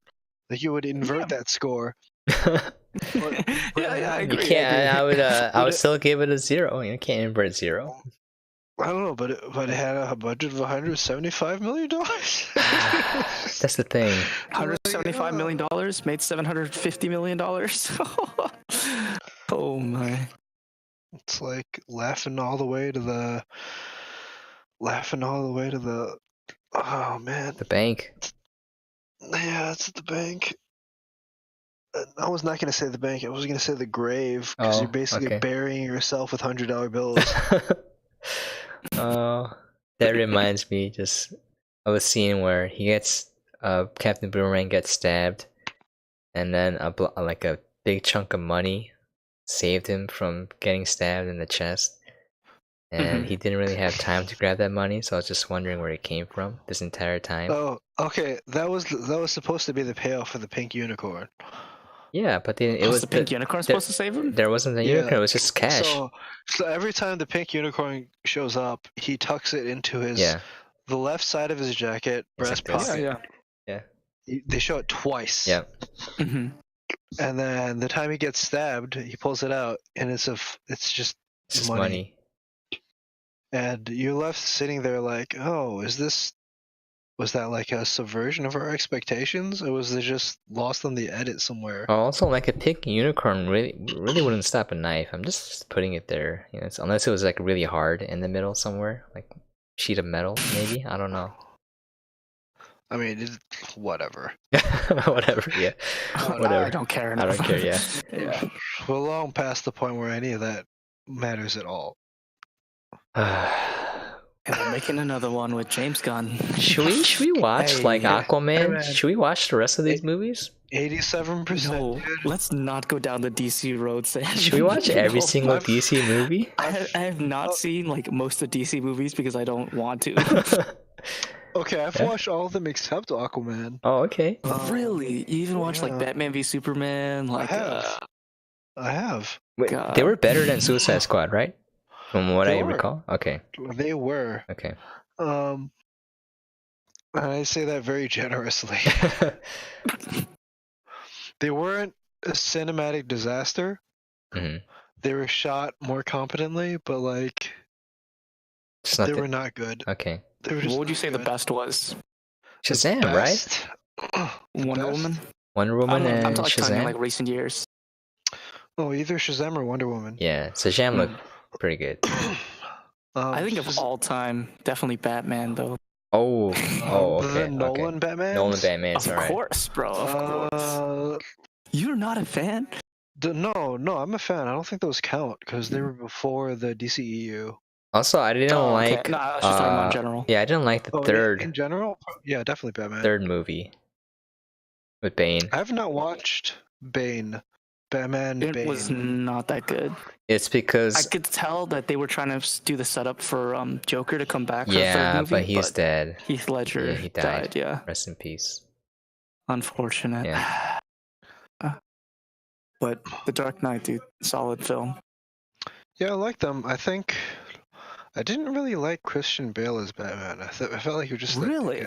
I felt like he was kind He's of an just asshole. dickhead in general, but he's a great actor. Oh no, the performance was great. I think just like the way it was written, he was just I could have done with like more charm and charisma, and like there was not Yeah. very much, if at all, any of Bruce Wayne. It was just all Batman. Yeah. Which kind of makes sense. It's a movie, you know. You don't want to waste time with boring Bruce Wayne. Yeah. That's why I was fine with it because like he's just there Yeah. as Batman. You know, he's not a character. That was the redeeming quality of Ben Affleck as Batman, was that we got a little bit of time with Bruce Wayne, Hmm. and it kind of worked. It kind of Okay. worked. Yeah. He You're, was at, you're a like, that- fan? No, I mean, he was at like that party, and they were playing around with it, with fucking Jesse Eisenberg as the Riddler. No, Lex Luthor. Yeah. The Riddler. And Wonder Woman was there, and he was Bruce Wayne, and it kind of worked. Like that's the dynamic, right? That you Mhm. want. Like there should be a contrast between his two personalities, Mhm. Bruce Wayne and Batman. And in the Nolan universe, there was basically no Bruce Wayne, and He's any of Batman. the Bruce Wayne that you saw was just Yeah. Oh, He's You're just- Batman. you're just Batman. Jr. Okay, I'm okay. Batman.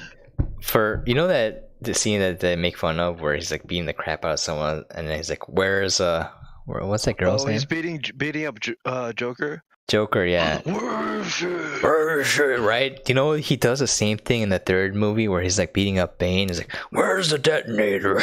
Like, I was joking as well. I was watching the movie. It'd be really funny if he did that again, and he did it. And I was like, "Oh yeah." I don't know if it's because they're self-aware enough to put that in again, but I was like, "That's kind of funny." Batman doesn't change. Just like, where is? It is Batman. Oh, and then like Bane's voice too is ridiculous. It's like a highfalutin gentleman voice. Just imagine him with a top hat and a monocle, with a mustache and a cane, just walking around. I still hold that. Yeah. Batman from the Adopted the animated dog. series. Yeah, I was born in it. I was born in it. Yeah. Batman from the animated series is still, I think, the best voice portrayal Oh, of yeah. Batman. Who's the voice actor? can look him Oh my god! Wait, which animated series, Barry? Talking about like the 90s, the one that we grew from up? the 90s. Yeah, dude, with the square jaw. They bring him back a lot. He's in a lot of video games and a lot of the animated series. Wasn't he in Lego Movie? No, that Kevin was Conroy? No, That- Kevin Conroy. yeah, No, okay, that yeah. was the guy Will from Arnett? Arrested. Oh, Yeah, Will Will Arnett. Arnett. Yep. Yeah, Will Arnett. Yeah. He did a great Dude, job. Peter Weller? Isn't that the guy who plays Jarvis?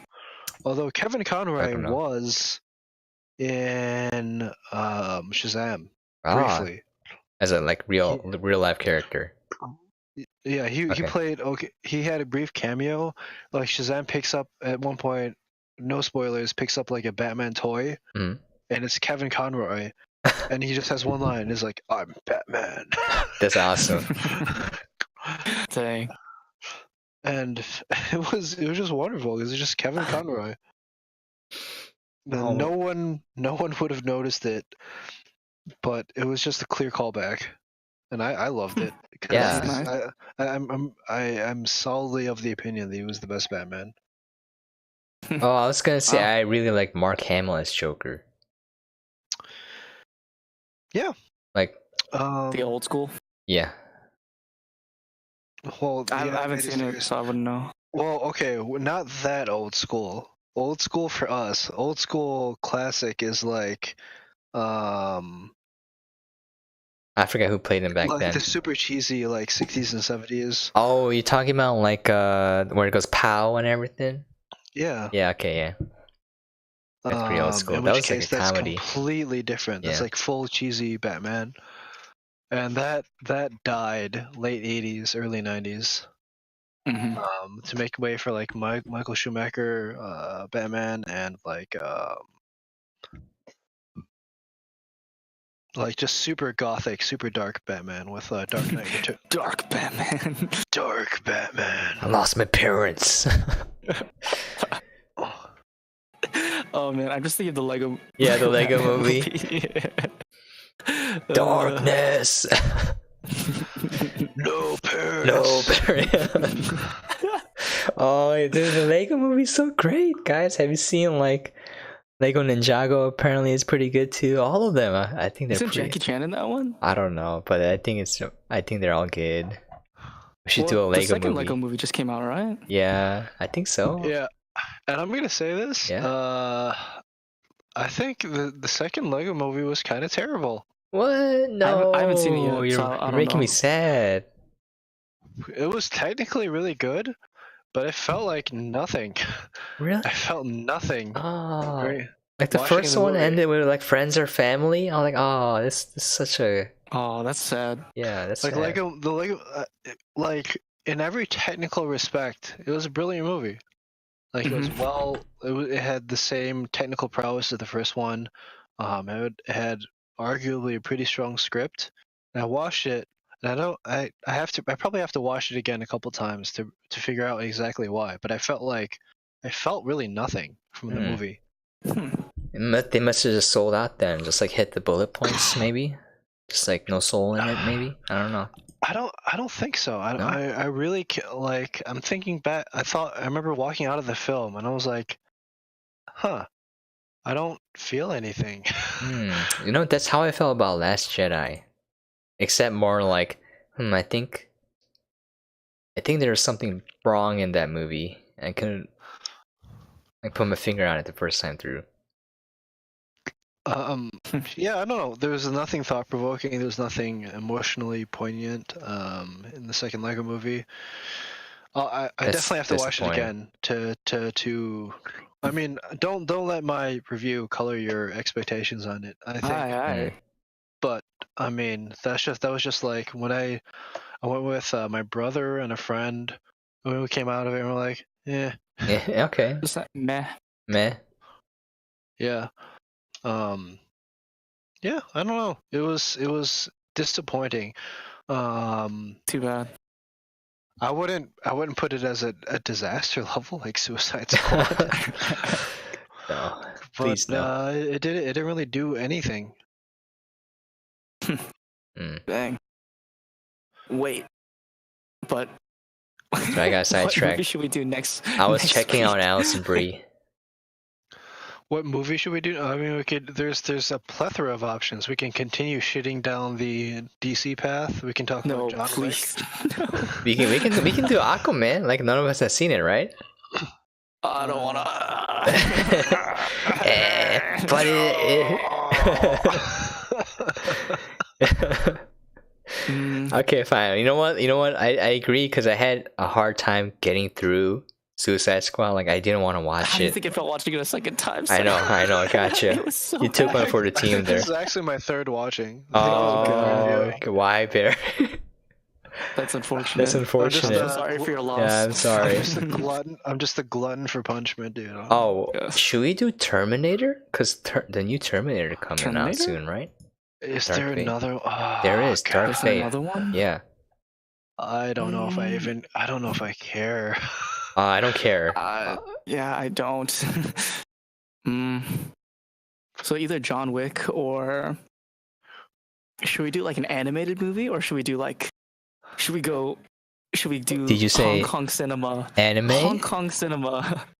I heard anime. Like, Yeah. no, always see by like Wednesday or Thursday if all of us have seen John Wick. If we've all seen it, I think it's worth reviewing. If not, we can do something else. What if we just did John Wick 1 and 2? Yeah, we could do that. Or we could just do like John Wick 1 or something. I think Because it's valid to do both. Because you're the only one who's seen 3, right? Yeah. I don't think there's enough like plot or Substance? characterization. It's just all Dude, action. It's I just could all talk action set pieces. So long about the action set pieces, though. Yeah, like, you could if you Breaking break down them the fight down. choreography, Yeah, dude, it's I could incredible. actually like break them down for you and stuff like that. Oh, dude, Okay. it gets me going. I think that one we could probably, like they gave me an idea. What if we did we like can keep it short too. what if we did a Just go video full mast. sequence on that? Like I want to show the scene because it's kind of hard to talk about it on a podcast and like have the Mhm. people listening understanding. But what if we made a video breaking down? Like I want to make a video series of this too. That's what I want to do eventually, but that's a lot of work. So just putting it on the table if for you want later. some homework, here's some homework. Just break down 30 seconds of any action scene from Suicide Squad. Again, 30 seconds of any action. Okay, start from initial point. Okay, and just give me like 30 seconds. You don't even have to edit it. Okay, and you can review them side by side, Mhm. and we can go cut by cut.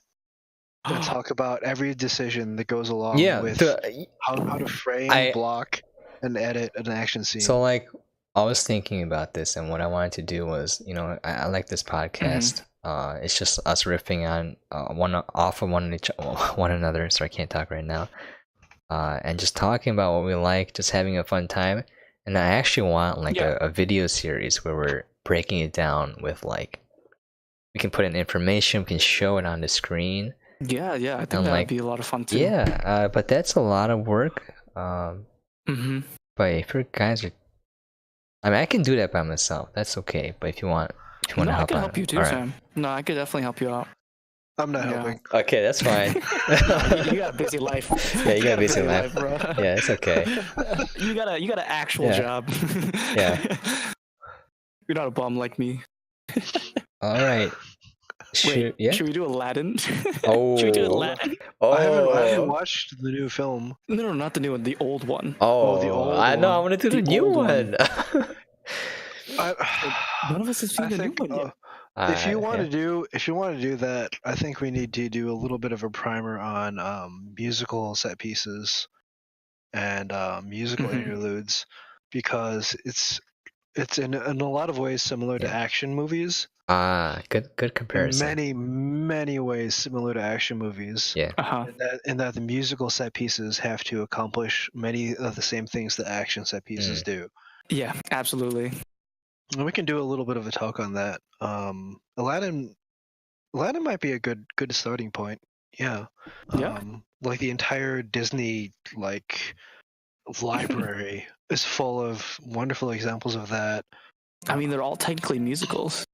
Because what the primary definition of a musical is like if there's like a musical set piece that is integral to the story and moves the story forward, then that technically is a musical. Yeah. And Yeah, I mean, at least as I learned it. Yeah. yeah, you can like reach into like live action, It might be Mhm. better to start with live action because that's a little bit more grounded. Start with the second Aladdin movie. How about Frozen? No. Frozen, I mean like right? Hello Dolly or like Oh, West Side Story. West Side Story is a great one. Mm-hmm. Nah. Or whatever the one was with Clint Eastwood gonna paint a wagon or whatever. What? Well, you have to contrast all of the great musical pieces with We could something go that's old school, like garbage. Singing in the Rain. Yeah, Singing in the Rain. That'd be a solid one. Have you seen Singing in the Rain, Sam? I've seen clips of it. You know what'd be really good actually is Okay. doing like a pair piece with like is it Hello Dolly and Wally? Is that the musical they go through? Like the framing Wait, what? device they use? In What? Wally, the Pixar movie? Have you It's a seen Wally? musical? Yeah, I've seen Wally. Like they reference repeatedly. Yeah. Like, hold on. I thought it was Hello Dolly.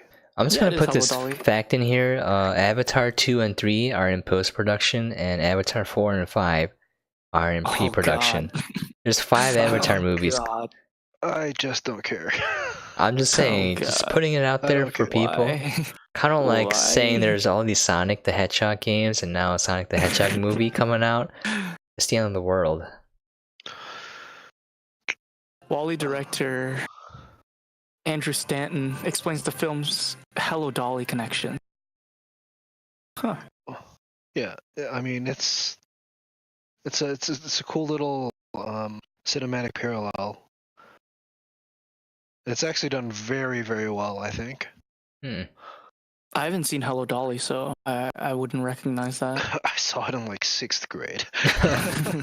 Dang. Like my chorale director made me watch it. Now we have to get a demo of what 6th grade Barry's saying. Yeah, good luck with that. If we're ever doing a musical piece, that's got to be included. We need That was like a fun. VHS footage. I was like a falsetto until like the 8th grade. It was wonderful.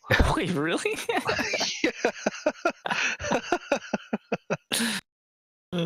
That's funny. I went from like, I don't even remember the sections, but I went from like singing with the girls to sing, to Like sing the like the Sopranos. bass. Yeah, to sing with like the deepest bass line. That's I'm funny. like fuck.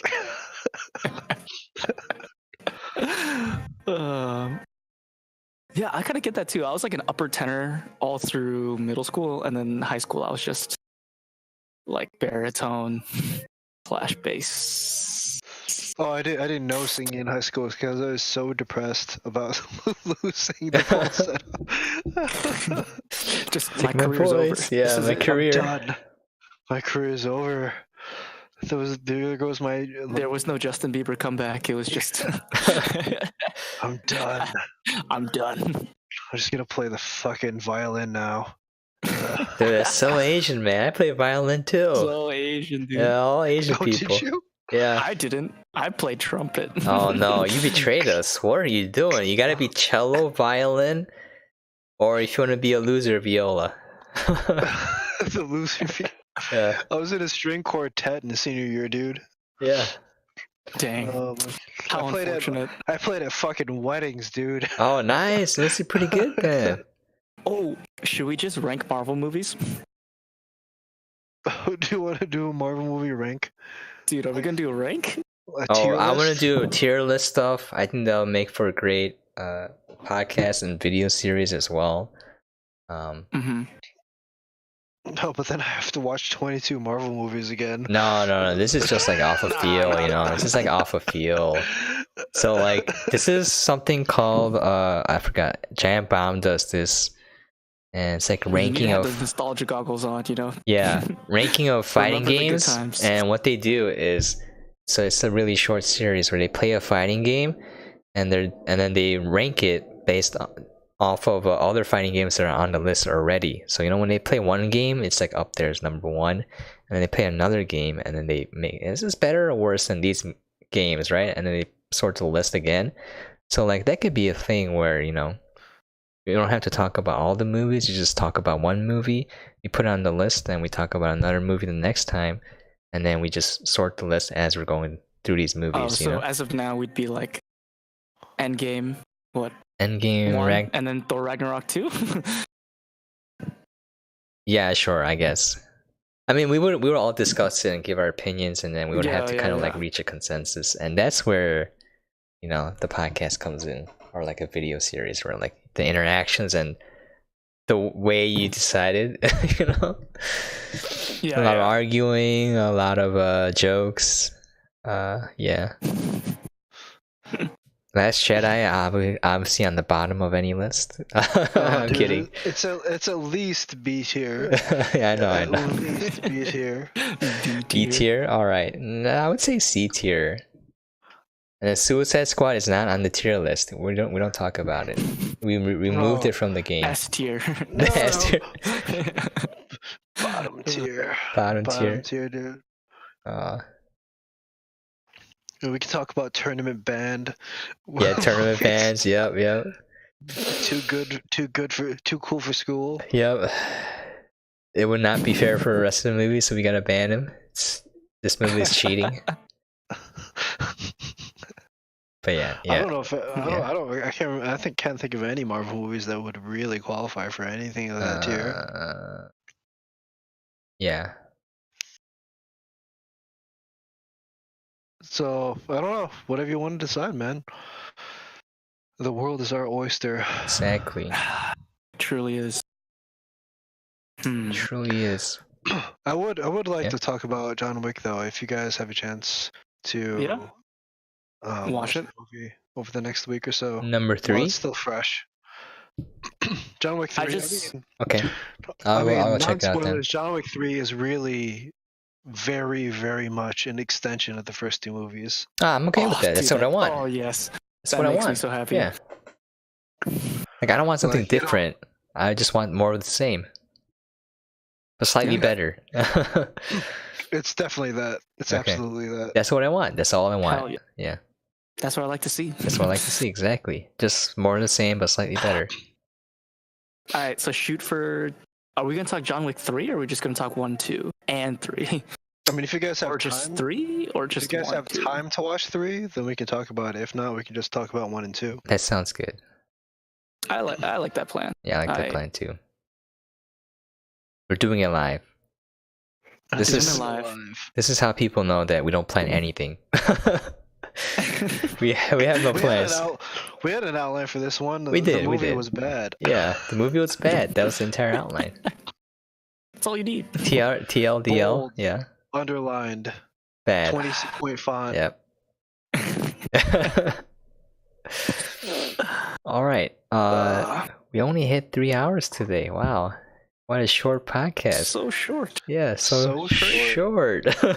3 hours. Wow. Only 3 whole hours. Yeah, only 3 whole hours. Okay, I guess it's settled then. We'll talk about John Wick next week. 1, 2, and possibly 3. Let's just sign off here. Yeah. Yeah, let me do my thingy. And then we can say our goodbyes and then leave. Alright, let me check real quick. Sounds good. Alright, do this thing where I thank all the people hosting me first, and then people who chatted, any follows or anything, and then we gotta go from there. Alright, so Agent Xeon, sticker fan, whoop-de-doo.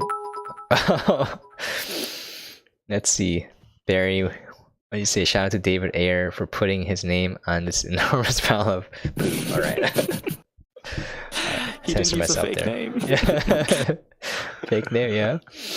Alright, Agency and Secret Fan, Whoop-de-doo, Kellen Camor, Drothmar, Mr. Mac, Arek Fat, 137, Trying to Kill X, Spranks, thank you for the host. We got Clan Head City and Hung and Thick 7. I think they're the same dudes. But anyways, Dark Rogue, And that's it. Thank you for dropping by chat. And then Darkro hit me up with a follow. That's pretty cool. And then he just left immediately. And then yeah, awesome Barry again with the bit. You know you're the only one putting money into this, so our funding is coming from you. Yeah, 1 cent. One bit. 1 bit. Less than 1 cent. And that's our money. We need a sponsor. Wink, wink. Anyone want to sponsor us? Suicide Squad. You know, if you want to sponsor us, use some of that $700 million to sponsor our podcast. It's still better than your movie. I'm just kidding. I'm kidding. But yeah, thanks everyone for there. And obviously we got our hosts here. We got Isaiah. Thank you again for dropping by. Finding a place in Hawaii is crazy. I appreciate it. We got Barry. Literally got off of work at midnight. Came in. Crazy, man. With the podcast. Yeah, that's dedication, in my opinion. I know we're not, maybe the best podcast out there, but when I see that, I'm like, I think we can go somewhere. Just take a little bit of time, but maybe we're not the best podcast. Just maybe. I'd like to think we're above Suicide Squad level. Yeah, me too. I like to think we're above Suicide Squad. Maybe not. If we're worse, then I would be very sad. Like I would actually genuinely be sad if I was on the same level as Suicide Squad for anything. It's like I'm bad. Like I can't help it. There's no argument to be made. You just have to accept that you're bad. But anyways, thank you to my two buddies. I appreciate it. This is a lot of fun too. I have a lot of fun doing this. It's a good time. Yeah, for sure. All right, well that's it. Well, I'm gonna peace out of here. Again, we're gonna do John Wick 1, 2, and possibly 3 next week. Check us out around midnight U.S. Central Time, and then the VODs will be up on my channel, or you can check us out on YouTube. Channel is Archivers with the S. All right, that's it. I'm out. Peace. All right. Handing it off. Yep.